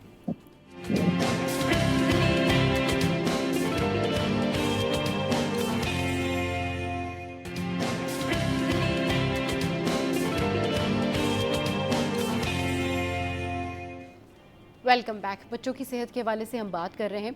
अच्छा जी, बच्चों की सेहत के हवाले से अभी जब मैं डिस्कशन कर रही थी रिफत से, तो वो बता रही थी कि बार बार नाक से खून आना या सर दर्द। तो रिफत ज़रा बताइएगा कि बार बार नाक से खून आना, बच्चों में सर दर्द की कंप्लेन होना, ये कौन सी बीमारी की अलामत है? अच्छा, इसमें यूजुअली नोज ब्लीडिंग की जब हम बात करते हैं तो उसकी सबसे बड़ी एक अलमनाक जो रीज़न होती है वो ये होती है कि आपके नोज के अंदर साइनसेस हैं, और यूजुअली साइनसेस जो है ना बार बार जब इन्फेक्ट हो रहे होते हैं तो उनके अंदर एक छोटा सा दाना बनना शुरू हो जाता है जिसको हम लोग एडिनॉइड्स बोलते हैं। एडिनॉइड्स यूजुअली तो प्रेजेंट होते ही होते हैं, लेकिन वो इनलार्ज होना शुरू हो जाते हैं मुस्तकिल के इन्फेक्शन के बाद। दूसरी चीज होती है पॉलिप्स, नेजल पॉलिप्स, वो ब्लीड करना शुरू कर देते हैं। शुरू में वो बहुत छोटे होते हैं तो नजर आते नहीं है मुआयने में, लेकिन आहिस्ता आहिस्ता वो बड़े होना शुरू हो जाते हैं और वो ब्लीड करने लग जाते हैं। ये दो चीजें जब होती हैं तब जब जो है क्या कहते हैं मुस्तकिल वाला इन्फेक्शन हो रहा है, यानी कि नाक में सिक्रीशंस बिल्ड होती ही जा रही हैं, वो बीच में रुक नहीं रही हैं, नेजल आपका पैसेज जो है ना पूरा वो क्लियर नहीं रह रहा। बार बार सिक्रीशंस का होना again it's a sign of allergy obviously and a sign of low immunity, क्योंकि एक तो आपकी सिक्रीशंस भी बढ़ रही हैं, दूसरी बात वो बार बार इन्फेक्ट भी होना शुरू हो गई हैं। दैट मीन्स आपकी बॉडी डिफेंड ही नहीं कर पा रही है इन्फेक्शन से, हर दूसरा इन्फेक्शन आ रहा है और वो आपकी सिक्रीशंस को अटैक कर रहा है और आपके बार बार रह के वो साइनस का इन्फेक्शन भी करा रहा है। अगर बड़ा बच्चा है तो साइनस का इन्फेक्शन होगा, लेकिन अगर छोटा बच्चा है तो उसको मुस्तकिल एडिनॉइड्स उसके बड़े रहेंगे, वो मुंह खोल के सोया करेगा, वो हर वक्त नकाहत का शिकार होगा क्योंकि नाक बंद रह रही है और नाक के बंद रहने की वजह से सर में शदीद दर्द रहता है बच्चों को। यूजुअली फ्रंटल पेन की वो शिकायत करते हैं कि सर के फ्रंट पे जो है ना मुझे हर वक्त ही दर्द रहता है। अब जितना छोटा बच्चा होगा उतना ज्यादा मुश्किल है डायग्नोज करना, क्योंकि वो बता नहीं सकता सर के दर्द का, वो सिर्फ इरिटेबल रहता है, वो हर वक्त इरिटेटेड रहेगा, कुछ हो रहा है कुछ हो रहा है, लेकिन वो डिस्क्राइब नहीं कर सकता कि मेरे सर में दर्द है या मुझे सांस लेने में ज्यादा तकलीफ हो रही है, मुझे एफर्ट करने पड़ रहे हैं ब्रीदिंग में। वो भी बहुत केयरफुल एग्जामिनेशन के बाद जाके पता चलता है कि इसके साथ तो ये वाले मसले दुचार हैं। So that is also a sign of very low immunity, और स्पेशली आपका रेस्पिरेटरी ट्रैक्ट बहुत कॉम्प्रोमाइज होता है उसमें। सही। अच्छा रिफत, ये बताएं कि इन जनरल किन बच्चों की इम्यूनिटी ज़्यादा वीक होती है? There is no particular category जिसको हम कह सकें, लेकिन हाँ ज्यादातर वो बच्चे जो बहुत पिकी ईटर्स होते हैं, जो खाने पीने में बहुत नखरे करते हैं कि मुझे ये खाना है तो वो नहीं खाना, खाना सामने रखो तो चीजें डिवाइड कर देते हैं ना, कि सिर्फ शोरबा लगा के खा जाते हैं, चावल दो तो सादा चावल खाना है, दाल के साथ नहीं खाना, उसके साथ कोई सब्जी नहीं खानी है, दे पिकिंग टू मच। और उनका गुजारा ज्यादातर चिप्स बिस्किट्स के ऊपर हो रहा होता है, स्पेशली वो बच्चे बहुत बड़ा टारगेट है लो इम्यूनिटी के, उनके साथ फिर आए दिन मसले मसाइल रहते ही रहते हैं, और वो सर्वाइव ही इन चीजों के ऊपर कर रहे होते हैं, उनको सिर्फ बिस्किट खानी है, उनको सिर्फ चिप्स खाना है, और उनको जो है ना क्या कहते हैं, या तो फिर कोई आइसक्रीम वगैरह खानी है सारा टाइम। पेरेंट्स भी इतना बेजार हो गए होते हैं कि बच्चा बीमार रह रहा है कि उसको मनाने के लिए वो मुस्तकिल तौर पे यही चीजें दे रहे होते हैं कि बस बच्चा मना रहा है किसी तरीके से। तो खास तौर पे वो बच्चे जो खाने में इतने नेग्लिजेंट होते हैं, उनकी इम्यूनिटी बहुत वीक होती है। एंड ऑब्वियसली तमाम वो बच्चे जिनके वैक्सीनेशन रिकॉर्ड कंप्लीट नहीं है, जिनके पेरेंट्स वैक्सीनेशन में थोड़ी सी अस्कत कर जाते हैं या ड्यू टू मिसकंसेप्शंस वो वैक्सीन नहीं करवा रहे होते, उन बच्चों की इम्यूनिटी का तो बहुत बुरा हाल होता है। सही। अच्छा रिफत, इन जनरल अगर मैं पूछूं कि घर में बच्चों के साथ बहुत सारे ऐसे मसाइल होते हैं कि ख़वातीन परेशान होती हैं, कुछ बच्चे बहुत ज़्यादा टॉफ़ियाँ खाने के शौकीन होते हैं, शरारती होते हैं, मिट्टी खा लेते हैं, और अगर किसी को पता चल जाए कि किसी के बच्चे ने मिट्टी खा ली है या इस तरह की कोई चीज़ है, या कोई घर में रखी हुई कोई चीज़ है जो कि कोई लिक्विड है, कुछ ऐसा कुछ है जो कि उसने पी लिया है, तो उसके लिए इंस्टेंट तौर पर वालिदैन को क्या करना चाहिए? देखिए, मट्टी जो बच्चे खाते हैं, मट्टी is a very separate thing. मट्टी को हम पॉइज़न में नहीं लेकर आते, बाकी तमाम चीज़ें घर की जो हैं वो पॉइज़न में काउंट होती हैं। हाँ। मट्टी जो है ना वो बेसिकली बीमारी होती है जिसको हम पाइका बोलते हैं अपनी मेडिकल लैंग्वेज में। पाइका यूजुअली उन बच्चों में होता है जिनके अंदर बहुत सिवियर आयरन डेफिशिएंसी हो जाती है, फौलाद की शदीद कमी, और उनमें हीमोग्लोबिन भी बहुत कम होता है, क्योंकि आपको पता है कि हीमोग्लोबिन आयरन से बना हुआ होता है। आयरन हमें चाहिए अपना खून बनाने के लिए, आयरन कम हो जाएगा तो खून की कमी हो जाएगी। जब खून की कमी बहुत ज्यादा शदीद हो जाती है ना, like it goes below like 8 may be 7 may be 6 grams, तो उसमें बच्चों के अंदर ये बीमारी पैदा होती है कि वो मट्टी खाना शुरू हो जाते हैं। पहले तो वो सिर्फ चाटते हैं, उसके बाद वो बात खाने के ऊपर आती है। अच्छा, फिर मट्टी से बढ़ के वो चीजें पेपर पे कन्वर्ट हो जाती हैं, पेपर उतरना बैठ के, और उसके साथ साथ माचिस की तीली चबाना, पेंसिल की नोक चबाना, इस तरह की ऑड ऑब्जेक्ट्स को बच्चे चबाना शुरू कर देते हैं, खाना शुरू कर देते हैं। फिर वो प्रोग्रेस करके screws and nuts and bolts नहीं होते आपके, वो बच्चों को बहुत टेस्टी लगता है, वो पकड़ के चूसना शुरू हो जाते हैं। ये एक प्रॉपर बीमारी है पाइका, और इसका हल सिर्फ और सिर्फ ये है कि आप आयरन डेफिशिएंसी को कवर अप करें, आयरन का टेस्ट करवाएं, और जितनी डेफिशिएंसी आ रही है उसके हिसाब से आप उसको दवा देना शुरू कर दें। अच्छा रफ़त, सो आप पॉइजनिंग थोड़ा नहीं सा कराएगी, इसको वो सिर्फ रफ़त थोड़ा सा पेट क्लियर खराब करेगी। कीजिएगा, इसको थोड़ा सा क्लियर कीजिएगा कि जो बच्चे मिट्टी खाते हैं, या आपने कहा कि वो पेंसिल चबाना शुरू कर देते हैं, या फिर जो है वो दीगर चीज़ें जो है वो भी चबा रहे होते हैं, तो वो आयरन डिफिशिएंसी की वजह से होता है और इसको पाइका कहते हैं। तो इसका क्या इलाज है? और आपने ये तो बता दिया कि क्यों होता है, आयरन डिफिशिएंसी की वजह से होता है, लेकिन इसकी ट्रीटमेंट क्या है? आयरन डेफिशिएंसी आयरन की हो रही है, हाँ। The best thing you can do is कि आप उसको आयरन सप्लीमेंट से, बट बिफोर दैट, क्योंकि आपने देख लिया अच्छी खासी उसने मट्टी वगैरह खा ली है और हाँ। चीजें वगैरह खा ली, तो उसके लिए कुछ हम जो है ना डीवर्मिंग बच्चों को जरूर करते हैं, क्योंकि मट्टी के जरिए पेट में कीड़े चले जाते हैं, और हम प्रोबायोटिक्स वगैरह देते हैं, पहले स्टमक को सेटल डाउन करते हैं, ठीक है, सही। क्योंकि हमें पता है बच्चे ने बहुत कुछ ऐसा खा लिया है कि जिसकी वजह से स्टमक अपसेट तो रहेगा ही इसका हर हाल में। तो वी मेक श्योर कि हम कुछ स्टमक क्लेंजिंग दवाइयां देते हैं, जिसमें हम जो है ना क्या कहते हैं आपको, या विस्कॉन टाइप की मेडिसिन होती हैं जो स्टमक को हील करने के लिए देते हैं, क्योंकि एडिबल ऑब्जेक्ट्स पेट में गए होते हैं। उसके बाद फिर हम आयरन सप्लीमेंट स्टार्ट कर देते हैं, और जितनी कमी आयरन की आती है उस हिसाब से डोज डिसाइड होता है। लो डोज में बहुत कम स्टार्ट किया जाता है, यूजुअली एक अच्छा खासा डोज दिया जाता है अगर बच्चे को कोई मोशन वगैरह के सिम्टम्स नहीं है तो iron is the only treatment for that. इसका कोई और हल है नहीं वैसे। बहुत रेयर ऐसा होता है कि बच्चे को आयरन के कवर अप करने के बावजूद एक आदत बैठ गई मट्टी खाने की, एक टेस्ट डेवलप हो गया, वो आदतन अभी हरकत कर रहा है, तो उसमें यूजुअली हम थेरेपीज करवाते हैं। थेरेपी से बच्चा ठीक हो जाता है, एक आध महीने के अंदर ही बच्चे में इंप्रूवमेंट आना शुरू हो जाती है। ठीक है, बहुत शुक्रिया रफ़त आपके कीमती वक्त के लिए, और बहुत ज़बरदस्त बात करी थी रफ़त कि इसकी प्रॉपर थेरेपी होती है। अच्छा, ये जो हम बार बार पूछते हैं अपने गेस्ट से कि आप लोगों को अवेयरनेस मिले, तो इसका मतलब ये होता है कि ज़रूर आप इस बात का ध्यान रखें कि नेक्स्ट टाइम से किसी के भी घर में अगर किसी बच्चे की इम्यूनिटी वीक हो, अगर किसी को लगता है कि उसका बच्चा मिट्टी खा रहा है तो उसमें डेफिनेटली आयरन डेफिशिएंसी होगी। अगर किसी को लगता है कि उसके बच्चे में जो है इस तरह के साइन एंड सिम्टम्स है जो कि अभी हमने शो में डिस्कस किए, तो फौरी तौर पर जो है वो आप पीडियाट्रिक्स जो है उनके पास जा सकते हैं, डॉक्टर को दिखा सकते हैं और बताएं कि ये सारी सिचुएशन है, ताकि बर वक्त इलाज हो सके, फौरी तौर पर इंस्टेंट ट्रीटमेंट करवाएं, क्योंकि ये बच्चों की सेहत का मामला है। बहुत शुक्रिया रफ़त कि आपने अपना कीमती वक्त हमारे शो के लिए निकाला, और रफ़त जब भी हमारे शो पे आती हैं हम करते हैं बहुत मुफीद बातें। चलिए जी, शो में यह वक्त हुआ हेडलाइंस ब्रेक का। हेडलाइंस ब्रेक के बाद वापस आएंगे, फिर आपको मिलवाएंगे ज़बरदस्त गेस्ट से, तो आपने कहीं नहीं जाना, हमारे साथ रहना है।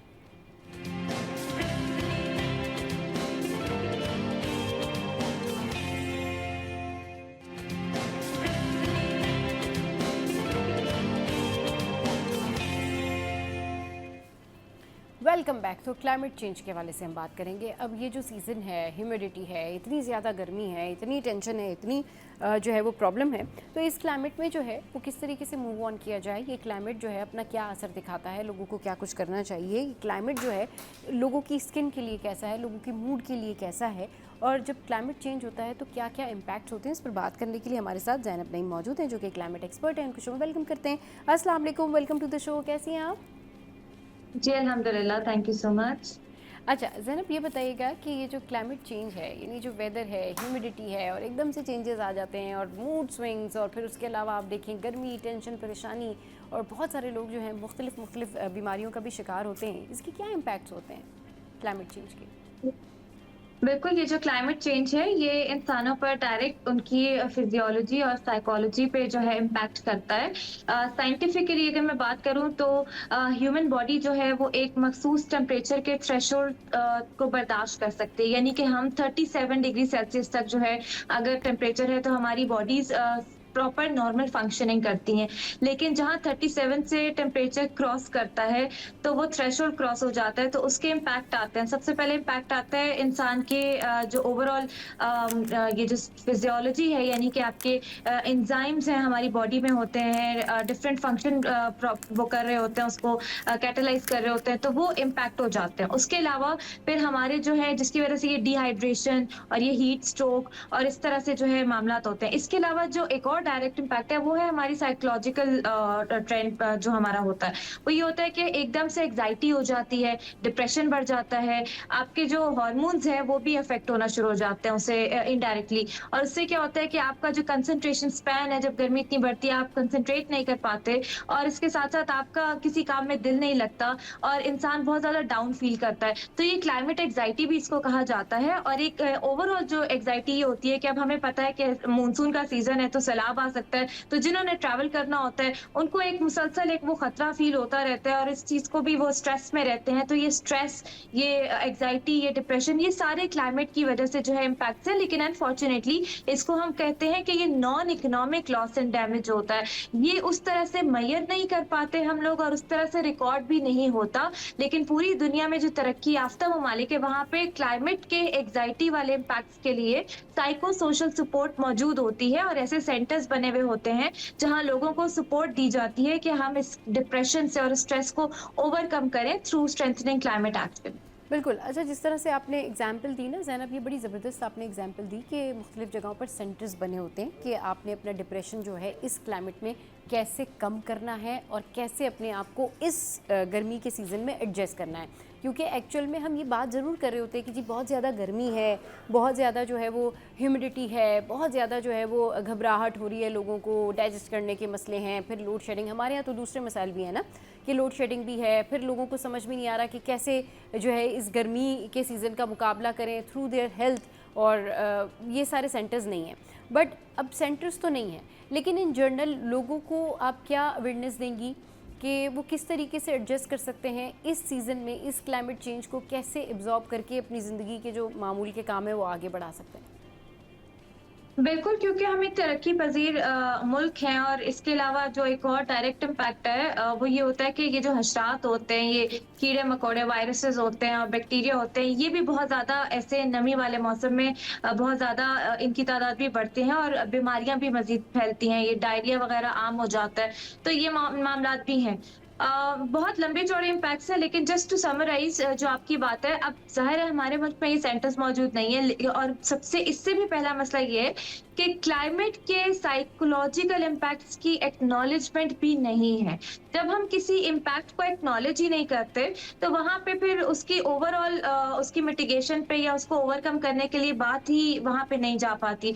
तो ये अनफॉर्चुनेट सिचुएशन है। अब मिसाल के तौर पे जो यंगस्टर्स या जो बूढ़े हैं या जो लोग, हाउस हेल्प होती है जो पब्लिक ट्रांसपोर्ट में सफर करते हैं जहाँ पे एक्सेस नहीं है, अंदरूने जैसे सिंध के इलाके हैं, पंजाब के इलाके हैं जहाँ पे ट्रांसपोर्ट की अगर एक्सेस नहीं है और गर्मी में वो बेचारे पैदल चल के जाना पड़ रहा है पानी लाने के लिए, तो उनकी क्या हालात होते हैं, फिर वो उस तरह से काम नहीं कर पाते। तो क्या हमारे घरों में या उन जगहों पे, ऑफिसेज में इस तरह की सपोर्ट मौजूद है या नहीं? तो दैट इज अ की क्वेश्चन कि अगर हमारे नेशनल लेवल पे सेंटर्स नहीं है तो पब्लिक प्राइवेट सेक्टर्स को पार्टनरशिप के जरिए ऐसे सेंटर्स बनाने बनाने चाहिए। फिर यूनिवर्सिटीज में यंगस्टर्स या यूथ ग्रुप्स होते हैं या ऐसे ग्रुप्स बने हुए होते हैं, सोसाइटीज बनी होती है, जिनको इनिशिएटिव लेना चाहिए कि वो कैपेसिटी बिल्ड करें लोगों की, कि वो एक दूसरे से बातचीत करें और ऐसे स्ट्रेस को ओवरकम करने के लिए कि हम कैसे पौधे लगाएं, नेचर बेस्ड सॉल्यूशंस करें कि क्लाइमेट एक्शन को स्ट्रॉन्ग कर सकते हैं, उस पर बात करें एटलीस्ट। तो इस चीज से बहुत फर्क पड़ता है। ये जो सिविल सोसाइटी ऑर्गेनाइजेशन है, इनका बहुत अहम रोल होता है।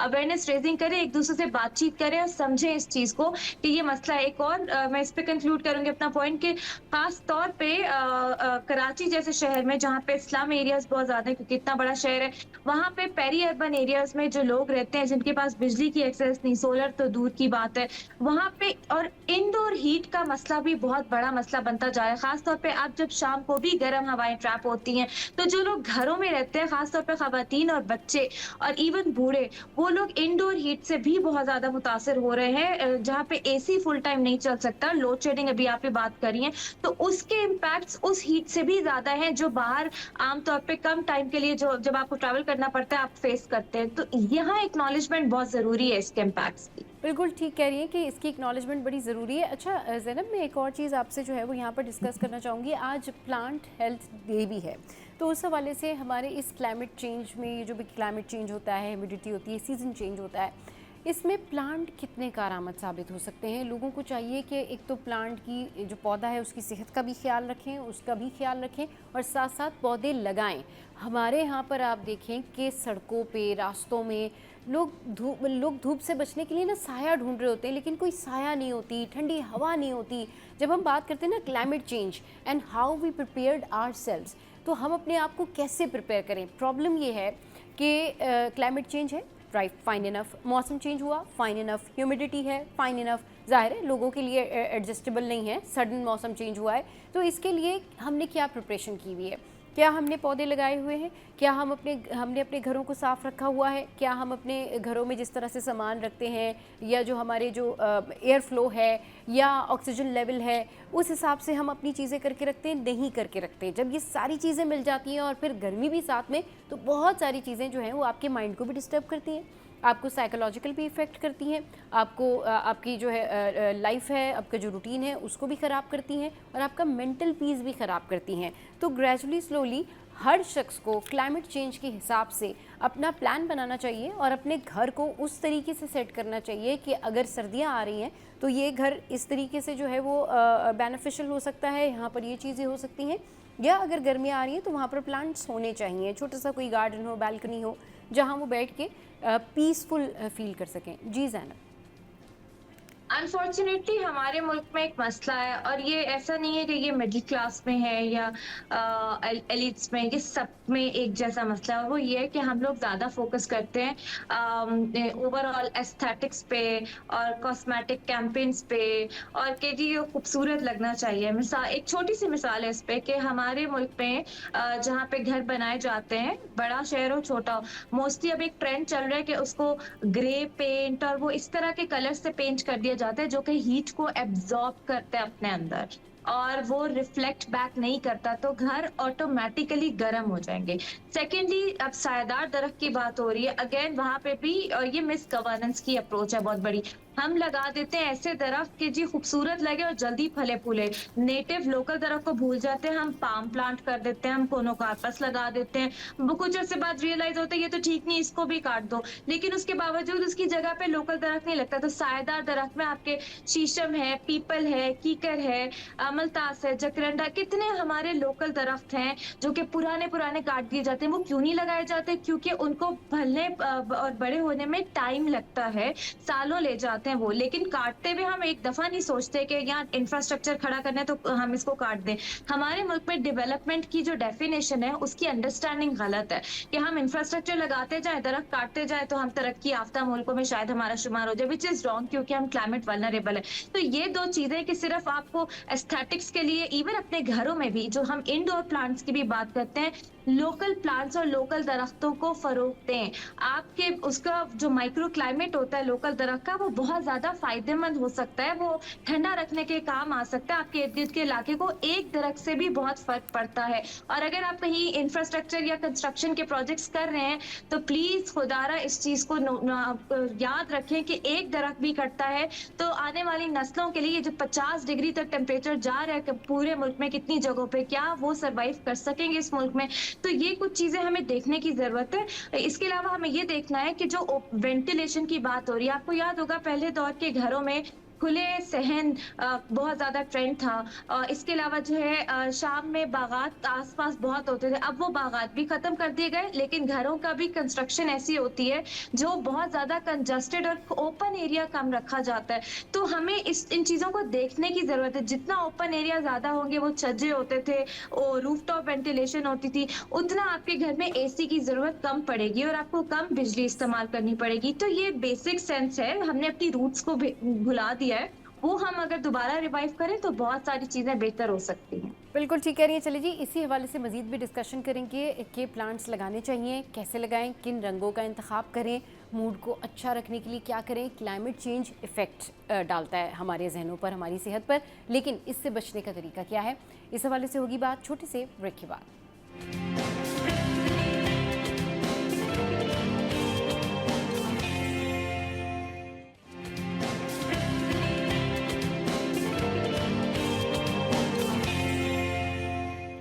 Welcome back. बात करें क्लाइमेट चेंज के हवाले से, ज़ैनब हमारे साथ मौजूद हैं। ज़ैनब से पूछते हैं कि ज़ैनब, वो कौन से रंग होते हैं, वो कौन से हल्के रंग का इंतखाब होता है जिसकी वजह से जहन को सुकून मिलता है? मेंटल पीस थेरेपी क्या है? क्लाइमेट चेंज के इफ़ेक्ट से कैसे बचा जा सकता है?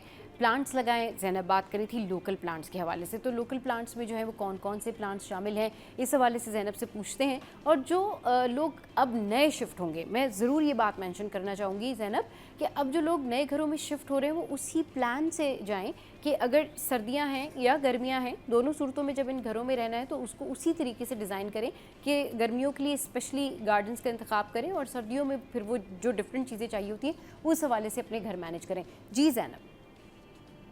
जी, थैंक यू। सबसे पहले जैसे अभी आजकल सिंध और बलूचिस्तान साइड पे बहुत शदीद गर्मी है, जी। तो जो लोगों को कहा जाता है कि आप ऐसे रंग के कपड़े पहने जो कि हीट को एब्जॉर्ब कम से कम करते हैं, जैसे डार्क कलर्स को अवॉइड करें और कूल कलर्स जो है वो लाइट शेड्स पहने, लाइट टोन्स, ताकि वो गर्मी की एब्जॉर्प्शन कम हो। इसके अलावा ये भी है कि खुले कपड़े पहने, बहुत ज़्यादा फिटिंग लाइंस इस गर्मी में पहनना जो है वो अफेक्ट कर सकती है। इवन ऑफिसेज में भी और वर्क प्लेसेस पे भी ऐसी गाइडलाइंस होनी चाहिए कि इस मौसम में जो है आप इस तरह की ड्रेसिंग करें जो कि आपको सपोर्ट करे, आपकी बॉडी में बहुत ज़्यादा इम्पैक्ट ना आ सके उस हीट का। तो ये गाइडलाइंस कुछ जगहों पे तो है फेडरल लेवल पे, बट ओवरऑल कंट्री में इस तरह का मसला मतलब गाइडलाइंस नहीं मिलती। तो private sector needs to step in और इस तरह का इनिशिएटिव होने चाहिए। सेकेंडली, पौधों की बात हो रही थी। मिसाल के तौर पे इंडोर प्लांट्स में भी अभी जैसे मनी प्लांट है, स्नेक प्लांट है, एलोवेरा है, मुख्तलिफ किस्म के कैक्टाई होते हैं। अगर वो आपके घरों में लगे हुए हों, अंदर शेडिंग प्लांट्स होते हैं जो लोकल है, तो वो जो इंडोर एयर है उसको साफ रखने में, तरोताज़ा रखने में हेल्प देते हैं। लेकिन अब अनफॉर्चुनेटली हम प्रेफर करते हैं बॉन्साई लाके लगा दें या कोई इस तरह के पाम की कोई ऐसी किस्म लाके लगा दें कि वो अच्छा खूबसूरत लगे। तो देखिए, हमें इन चीज़ों को थोड़ा सा अवॉइड करना चाहिए। ठीक है, वो खूबसूरत बहुत लगते हैं, लेकिन आपके मुल्क के मौसम के हिसाब से और आपके ओवरऑल जो क्लाइमेट के इम्पैक्ट्स आ रहे हैं, आपको लोकल फरोग करना चाहिए प्लांट्स को। इसी तरह से जो आपके ओवरऑल जो बाहर आउटडोर है, वहाँ पे भी आप लोकल दरख्त, जैसे पोठोहा रीजन की लोकल दरख्त वो और है, सिंध रीजन के लोकल दरख्त और है, फ्रूट ट्रीज अलग होते हैं। तो आपको ये प्रॉपर देखना चाहिए कि कौन से दरख्तों को जो है प्रमोट करना चाहिए जो कि फायदा और साया दे सकते हैं। अब अगर हम कहीं पर सिंध में आके वो जो वीपिंग विलो है वो लगा देंगे, तो उसका तो मतलब अगर टेम्परेचर वो सूटेबल नहीं है तो वो दरख्त जो है वो भी पैसा भी लगता है और वो जाया भी जाएगा। तो इस तरह से हमें अवॉइड करना चाहिए।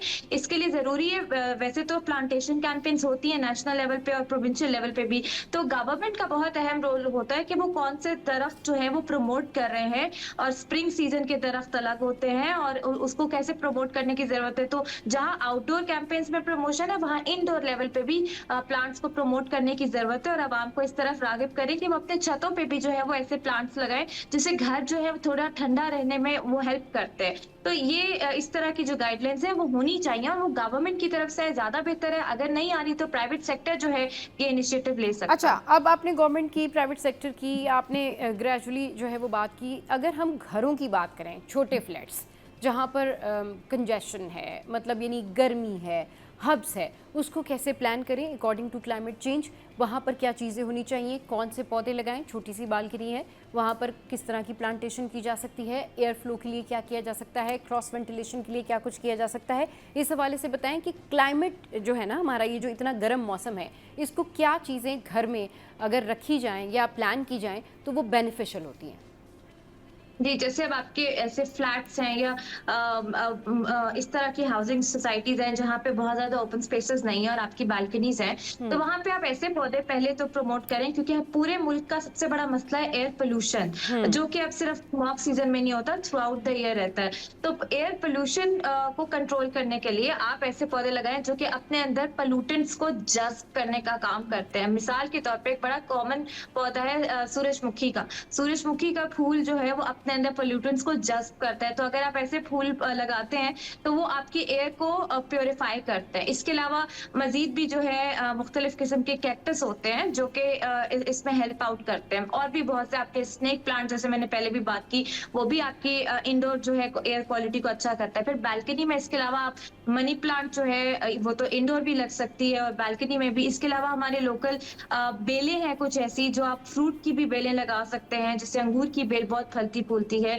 इस तरह से आप मजीद जो है और इवन जो लोकल हमारे ऑर्नामेंटल हैं वो भी लगाए जा सकते हैं। जैसे अगर आपकी बालकनी में जगह है तो आप जो थोड़े से दरमियाने साइज का जो है लोकल पौधा जो है वो किसी भी उसका फ्रूटिंग का वो आप लगा सकते हैं। वो ऑर्नामेंटल के उस पर भी अच्छा लगेगा, बेशक फ्रूट ना भी दे, लेकिन उसका फायदा होता है कि उसका शेड जो है वो बढ़ता है। तो इस तरह से आप अपनी बालकनी को जो है वो बेहतर बना सकते हैं, ताकि वो जो आपके इंडोर में जो पोल्यूशन है वो भी कम आए। और इसके अलावा वहाँ जब आप बालकनी में पेशियोज होते हैं कितने लोगों के घरों के बाहर, तो आप वहाँ पे थोड़ी देर अगर बालकनी में या उधर बैठे तो आपको एक अच्छी ठंडक वाली फीलिंग आएगी। इसके अलावा घरों में खिड़कियां जो हैं आप थोड़ी सी खोल के रखें। आई नो डस्ट का इशू होता है, लेकिन जहाँ ऐसे प्लांट्स लगे हुए होते हैं वहाँ पे जो पीक आवर्स नहीं होते, जैसे अभी पीक आवर दोपहर के टाइम में गर्मी बहुत शदीद होती है, उसके अलावा शाम को या अर्ली मॉर्निंग में अगर आप थोड़ी खिड़कियां खोल के रखें ताकि आपके घरों को वेंटिलेशन थोड़ी बहुत मिले, तो उससे भी जब एयर सर्कुलेट होती है घर के अंदर से, तो उससे भी घरों को जो है वो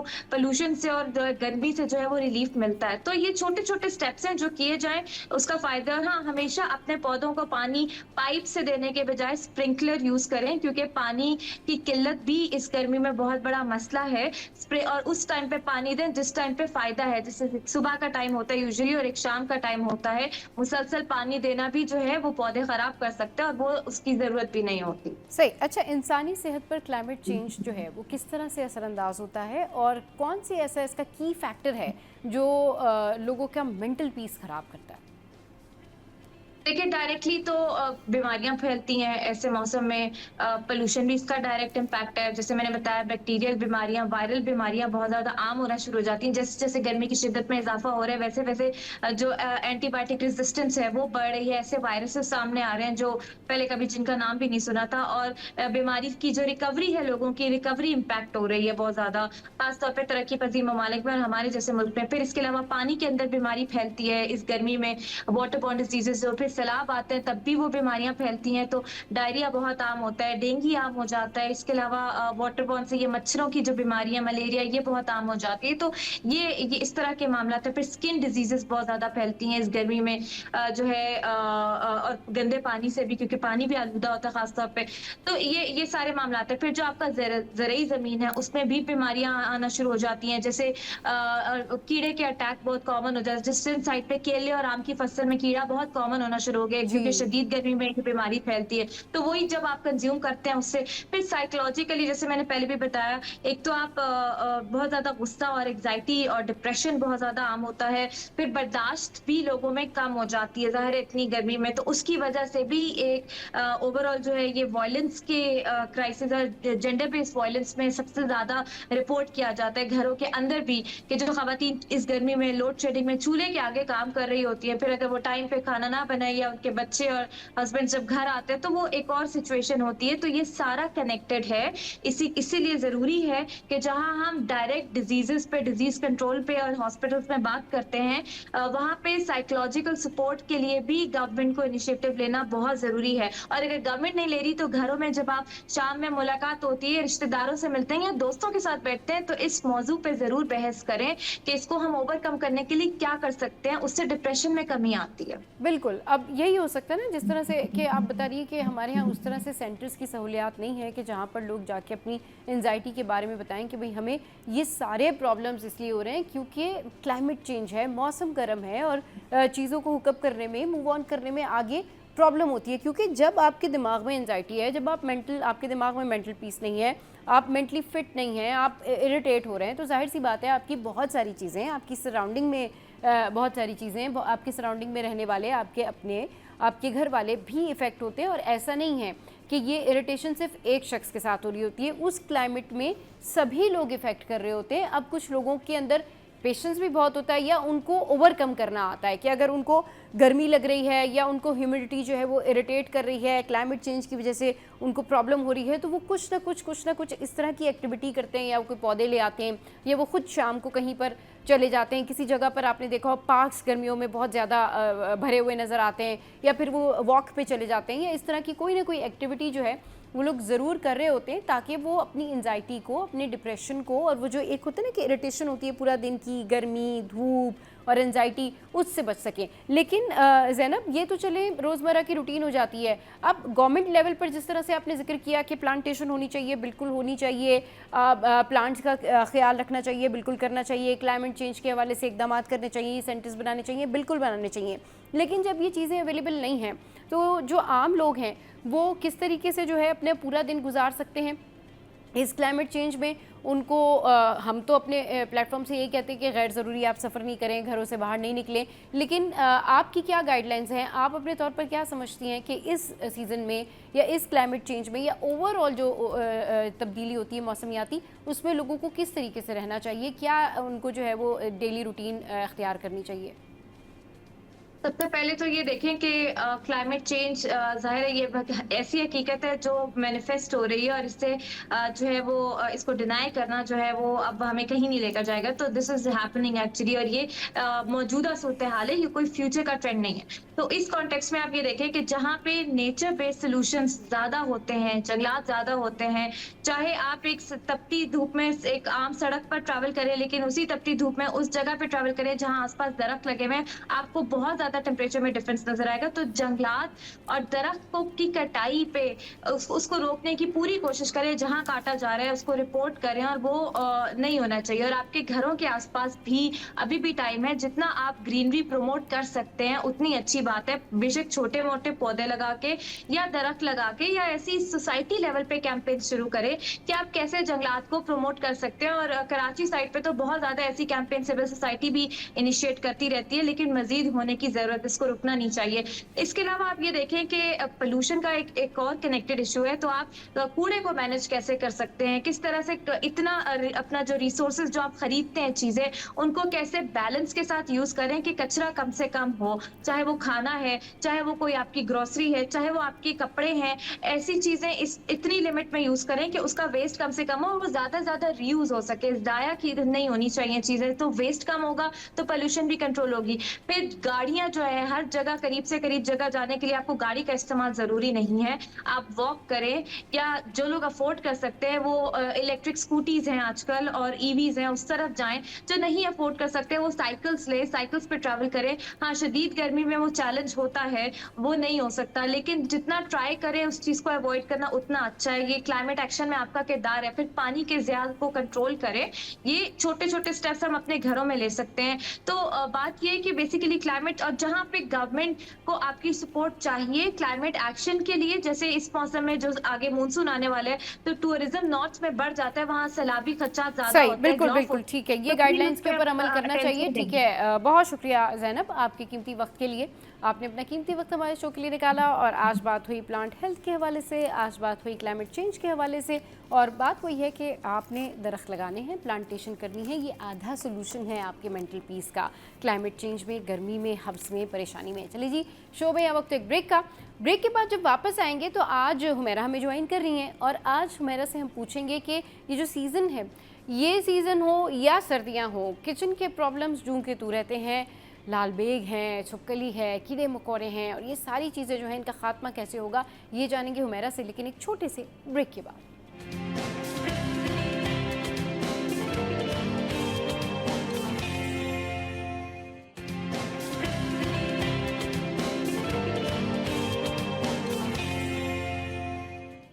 वेलकम बैक। हुमैरा नाज ने हमें ज्वाइन किया है, लेकिन उससे पहले मैं आपको ये बता दूं कि आज हम हुमैरा से बात करने जा रहे हैं किचन के इश्यूज़ के ऊपर। अब किचन के इश्यूज़ क्या हैं? किचन के इश्यूज़ जो है ना वो बहुत सारे होते हैं। लाइक आप जब खाना पका रहे होते हैं तो आपका चूल्हा गंदा हो रहा होता है। अब वो दाग धब्बे जो होते हैं वो सुपरफिशली तो आप साफ़ कर लेते हैं, लेकिन फिर भी वो दाग नहीं जाते, वो चूल्हे भी काले हो रहे होते हैं। किचन के कबर्ड्स जो हैं वो घी ऑयल तेल गिरने की वजह से जो है वो चिपक रहे होते हैं, वो आप वैसे साफ़ कर लेते हैं लेकिन वो प्रॉपर साफ़ नहीं होते। किचन में बहुत सारी ऐसी चीज़ें होती हैं जिसके लिए आपको सफाई की ज़रूरत होती है, टाइल्स एंड ऑल दैट, और इसके अलावा फिर लाल बेग, चूंटी और छुपकली, ये कैसे ख़त्म की जाए, इस पर बात करने के लिए हुमैरा ने हमें ज्वाइन किया है। अस्सलाम वालेकुम, गुड मॉर्निंग हुमैरा, कैसी हैं? वालेकुम अस्सलाम, मैं बिल्कुल ठीक ठाक, आप सुनाइए। बिल्कुल ठीक ठाक। अच्छा हुमैरा, आज का जो हमारा टॉपिक है ना वो समझे कि हर खातून के दिल के करीब है। मतलब समझे कि जो लोग भी इस वक्त अपने अपने घरों में मौजूद हैं, जो ख़वातीन अपने घरों में मौजूद हैं या स्पेशली किचन में मौजूद हैं, तो वो ज़रूर सुन रही होंगी। ये बताएं कि ख़वातीन के लिए किचन की सफाई ज़रूरी तो है, लेकिन कैसे की जाए? मतलब अगर आप ग्रॉसरी करने भी जाएं तो इतनी सारी चीज़ें मिल रही होती हैं, सब ट्राई कर लेते हैं, लेकिन लाल बेग, छुपकली, चूंटी, इनसे निजात नहीं मिलती। किचन में फिर थोड़े अरसे बाद कितनी भी आप महंगी जो है वो ले आएँ, दवाइयाँ ले आएँ, स्प्रे कर लें, कुछ भी कर लें, खात्मा नहीं होता।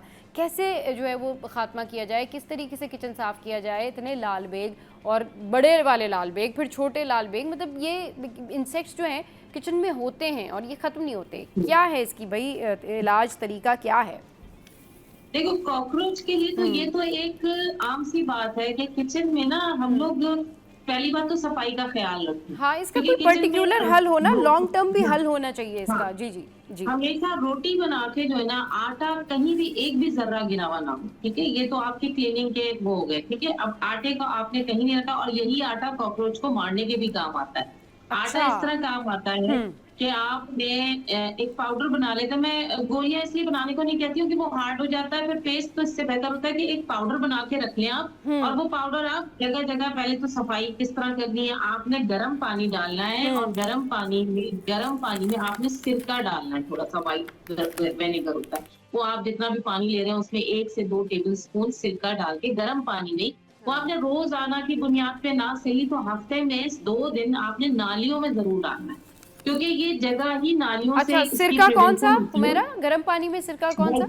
व्हाइट विनेगर, जो भी है आम White, आपका मार्केट में मिलता है ना, सही। व्हाइट विनेगर, वो हाँ। आपने पानी में डाल के उसको, गर्म पानी को आपने नाली में डालना है। ये हफ्ते में 1 से 2 दिन की आप रूटीन बना लें, ठीक है, क्लीनिंग के तौर पे। सही। अच्छा, अब सारी चीजें जब आप ये पाउडर बनाएंगे तो पूरा शेल्फ वगैरह सब क्लीन होना चाहिए। क्लीन करने के बाद आपने ये पाउडर डालना है। सही। पाउडर में आपने क्या लेना है, आपने 2 टेबल स्पून गंदम का आटा लेना है, हाँ। 2 ही टेबल स्पून आपने बोरिक पाउडर लेना है, और 2 ही टेबल स्पून आपने इसमें चीनी को ऐड करना है, ठीक है? पिसी हुई चीनी आप ग्रैन्यूल्स वाली मत लीजिएगा, बिल्कुल इसको पाउडर बना ले ताकि ये हम वजन हो जाए, ठीक है?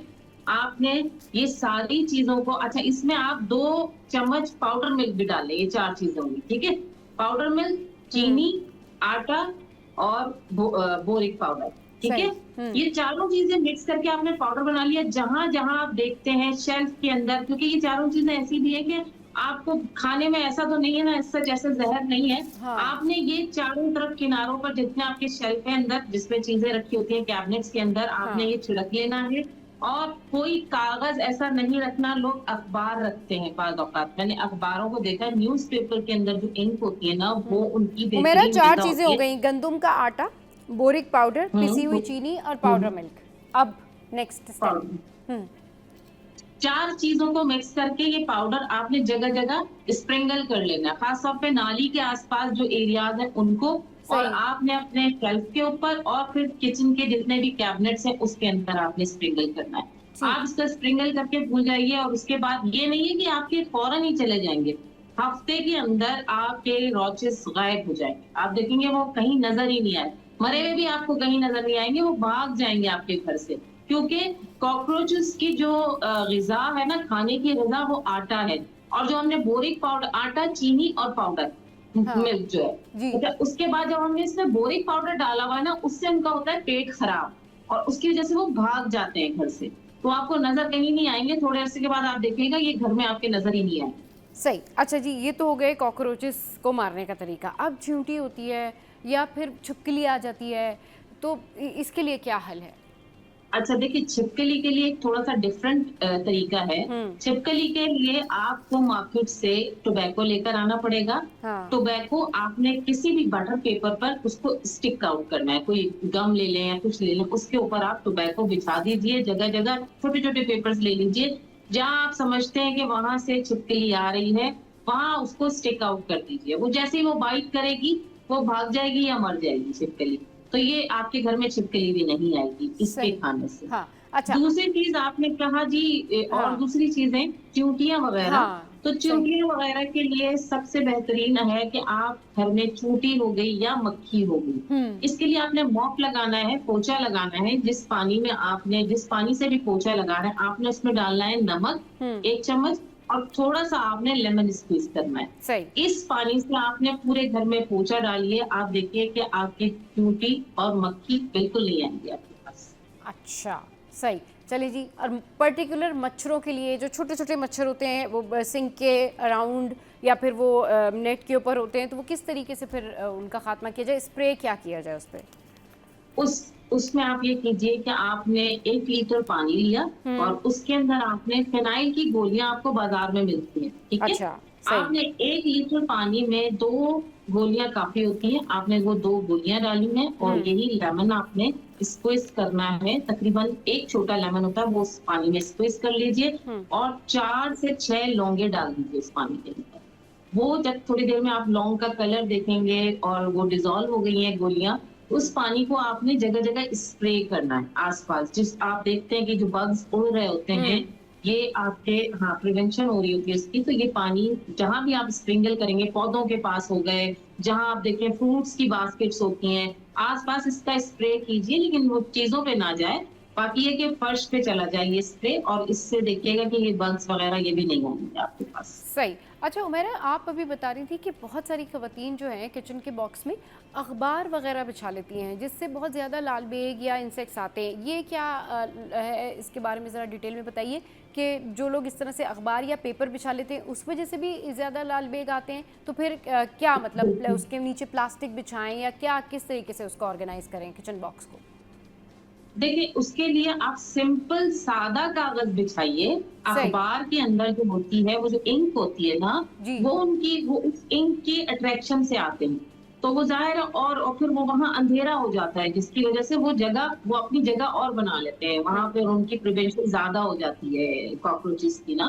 तो कोशिश करें सादा पेपर या ब्राउन पेपर इस तरह के, लेकिन उस पर कोई लिखा हुआ ना हो, इस तरह की कोई चीज वो यूटिलाइज ना करें कि जिसपे कुछ लिखा हुआ और वो पेपर वो यूज करें।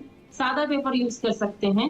और मैं तो कहती हूँ कि पेपर्स के बजाय ना एक स्टिकर्स आते हैं आजकल, बड़े मार्केट में इन है, वो स्टिक आउट कर दीजिए ताकि आपको वहाँ क्लीनिंग करने में इजी रहे।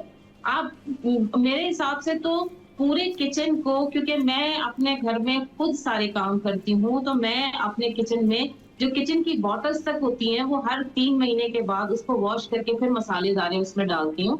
और किचन को हर 3 से 6 महीने में पूरा वॉश आउट करना चाहिए आपको। खुद से वॉश आउट कीजिए। किसी मासी पे, किसी पे आप मेड पे भरोसा नहीं कीजिए। आप जितना काम खुद से तसल्ली से कर सकते हैं, कोई दूसरा नहीं करेगा आपके लिए। बिल्कुल ठीक कह रही हैं। अच्छा हुमैरा, जिस तरीके से अभी हम बात कर रहे हैं ना कि भाई किचन की सफाई करनी चाहिए, हर 6 मंथ में आपको धो लेना चाहिए, वॉश आउट करना चाहिए, अगर वहाँ पर आपको लगता है कि कहीं पर कोई आपने कोई रेनोवेशन करानी है या किसी टचअप की ज़रूरत है तो ज़रूर करवाइए, क्योंकि ये आपकी हेल्थ, मतलब किचन जो है ना, इट्स ओवरऑल योर हेल्थ। मतलब आपका अगर सारा खाना पीना वहाँ पर होता है, कुकिंग वहाँ पर होती है, तो किचन आप अपना किचन बाथरूम वैसे तो आपने हर जगह ही साफ़ रखनी है, लेकिन किचन और बाथरूम का तो ख़ास ख्याल रखें कि आपने यहाँ पर एक्स्ट्रा ऑर्डिनरी जो है वो सफाई रखनी है। अब थोड़ी सी बात कर लेते हैं टाइल्स के हवाले से। टाइल्स पे क्या होता है हुमैरा कि आपको भी पता है कि सबके घरों में टाइल्स हैं और वो साफ़ भी कर लेते हैं लोग, लेकिन वो ना उसके ऊपर दाग भी लग जाते हैं, चिकनाई भी होती है। तो चिकने टाइल्स को साफ़ करने का क्या तरीका है, फिर हम किचन बॉक्स को ऑर्गेनाइज़ करने का तरीका भी आपसे पूछेंगे। लेकिन पहले आप टाइल्स और वो जो ज़मीन है या फिर जो सराउंडिंग्स है किचन की, वो किस तरीके से साफ़ की जाए ये बताइए। देखिए, टाइल्स वगैरह साफ करने के लिए मार्केट में आप जाइए, केमिकल स्टोर्स हर जगह मौजूद है, वहां पे आप जाके उनसे कहिए धोबी सोडा, ये सर्फ के अंदर भी मौजूद होता है, तो धोबी सोडा आपको मिल जाएगा जो कपड़ों में आपके यूज हो रहा होता है। धोबी सोडा लेकर आ जाइए, उससे आपने फर्श को धोना है। आप देखिए, क्योंकि हमारी नानी दादियां, हम हमेशा देखते आए हैं कि पहले ये किसी जमाने में ये तेजाब और केमिकल्स नहीं मिलते थे इजीली कि हम उससे वॉश आउट कर सके। तो आपके पास जब ये धोबी सोडा होगा, रात को आपने आधे घंटे के लिए इसको भिगो दीजिए, रात में आपके काम इजीली भी हो जाता है। मेरे लिए तो, मैं जो खुद करती हूँ इसलिए बताती हूँ। धोबी सोडा आप टाइल्स हो गया, आपका फर्श हो गया, स्प्रिंगल करके हल्का हल्का गीला करके इसे थोड़ी देर छोड़ दीजिए। जितना मैल कुचैल होगा ना, थोड़ी देर में वो, जैसे आप मीठा सोडा का काम करता है ना, बबल्स बनना शुरू हो जाते हैं, इसी तरह धोबी सोडा आपके फर्श पे काम करता है, वो बबल्स बनना शुरू हो जाएंगे थोड़ी देर में। और आप उसे सिर्फ झाड़ू से या ब्रश से या आपके पास जो भी रूम है उससे आपने रगड़ना है, और थोड़ी देर में आप देखिएगा कि सारा मैल कुचैल गायब हो जाएगा। हाँ, टाइल्स जो आपके दीवारों की तरफ होते हैं उस पे आपने ग्लव्स पहन के थोड़ी देर उसको भी रख के, उसके बाद आपने थोड़ा सा स्पंज से आपने रगड़ना होगा, तो आपके टाइल्स भी चमक जाएंगे। सिंपली धोबी सोडा, कुछ भी आपने इसमें ऐड नहीं करना, आपने इससे वॉश करना है, आपके सारे किचन के टाइल्स फर्श सब चमक जाएंगे। चलिए जी, ये ज़बरदस्त बातें हो रही हैं इस वक्त किचन की सफाई के हवाले से, और ये ख़वातीन का ना मोस्ट इम्पॉर्टेंट टॉपिक होता है। सबको किचन साफ़ करना होता है और उनको समझ नहीं आता कि भाई क्या चीज़ें ऐसी करें जो किचन साफ़ सुथरा रहे। ब्रेक का वक्त है, ब्रेक के बाद जब वापस आएंगे तो किचन बॉक्स कैसे ऑर्गेनाइज़ करें, किचन बॉक्स की सफाई जो है वो कैसे करें, और इसके अलावा ओवरऑल किचन में रहते हुए, किचन इस्तेमाल करते हुए किन बातों का ख्याल रखना चाहिए, ये मेरे से जानेंगे, लेकिन छोटे से ब्रेक के बाद।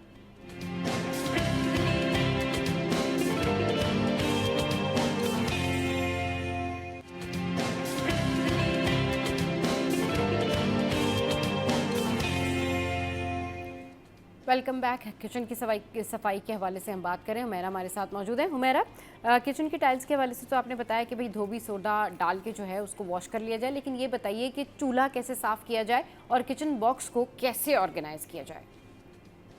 देखिए, चूल्हा साफ करने के लिए तो आपके पास एक तो छूना मौजूद होना चाहिए, जो बर्तन धोने वाला छूना होता है, ठीक है। अब उसके लिए आपने थोड़ा सा उसे जैसे पानी से गीला किया, जो मैं खुद करती हूँ, मैं वही चीजें आप लोगों को बता रही हूँ, ठीक है ना। उसके बाद आपने इसके ऊपर, आपके किचन में मीठा सोडा मौजूद होता है, ठीक है, वो आपने डाल देना है चारों तरफ। चूल्हे के जितने भी आप देखेंगे ना चूल्हा गंदा हो रहा है, जहां से भी हो रहा है, वो आपने मीठा सोडा डालना है। और उसके बाद थोड़ी देर के बाद आपने इसी छूने से रगड़ना शुरू कीजिए।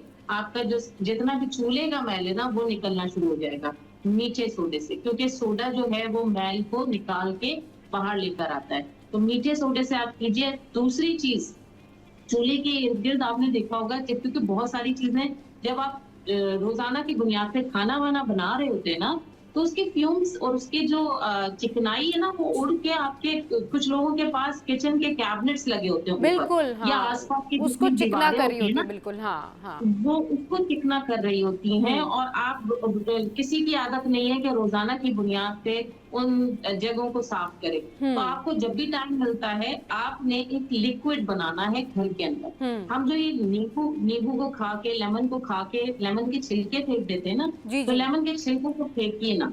आपने ब्लेंडर में पानी लेना है, जी। जितना आप ले सकते हैं, 1 ग्लास 2 ग्लास जितना आपने सही। लिक्विड बनाना है। हम्म। आपने पानी ले लिया, नींबू के छिलके जितने भी आपके पास मौजूद हैं आपने उसमें डाल दिए, 8 10 12 4 6 जितने भी लेमन है आपने उसके अंदर डाल दिए। सही। ब्लेंडर में ब्लेंड करने के बाद आपने आपका जो बर्तन धोने वाला ग्रीन वाला साबुन होता है, इतना सा पीस आप उसके अंदर डाल दीजिए, वो लिक्विड बनना बॉटल के अंदर डाल दीजिए, वो खुद ही डिजॉल्व हो जाएगा। और उसी पानी के अंदर आपने 1 खाने का चम्मच नमक जो आप खाते हैं वो डाल दीजिए। ये आपकी स्प्रे बॉटल में बना लीजिए। जो आपके लेमन है उस छिलकों को आप छान लीजिए, जब आपका ब्लेंड हो जाए ना, छान के ये पानी आपने बनाना है, जिसमें आपने वो ग्रीन वाला साबुन छोटी सी टिकिया डालनी है और नमक 1 चम्मच करके। ये स्प्रे आप उस सारी जगह पे कीजिए जहां आपको चिकनाई नजर आ रही है।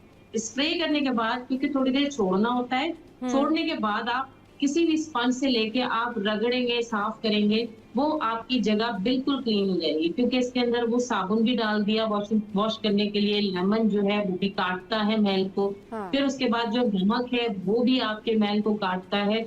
बहुत सारी चीजें हैं, चमकदार हो जाएगा, शाइनिंग आ जाएगी लेमन के पानी से आपके पास, तो आप देखेगा कि आपको ज्यादा मेहनत करने की जरूरत नहीं। अच्छा, ये जो लकड़ी के बॉक्सेस होते हैं इसके ऊपर भी इसको स्प्रे को लगा के साफ कर सकते हैं? बिल्कुल साफ करें, उसको ज्यादा देर रखें ना, स्टे ना करें। अच्छा। आप लकड़ी के बॉक्सेस कर सकते हैं, लेकिन जिसके ऊपर पॉलिश है, हाँ। तो पॉलिश वाली चीजों को कोशिश कीजिए कि या तो आप उसके ऊपर, जब आप खाना बना रहे हैं तो हाँ। उस जगह को आप पहले से कवर कर लीजिए। जो मैंने स्टिकर्स बताए ना आपको, हाँ, तो हाँ। उन जगहों को आप स्टिकर्स लगा लीजिए, हाँ। ताकि आपकी वो सेफ्टी भी रहे और आप नीचे से डेली क्लीन कर सकते हैं इजीली।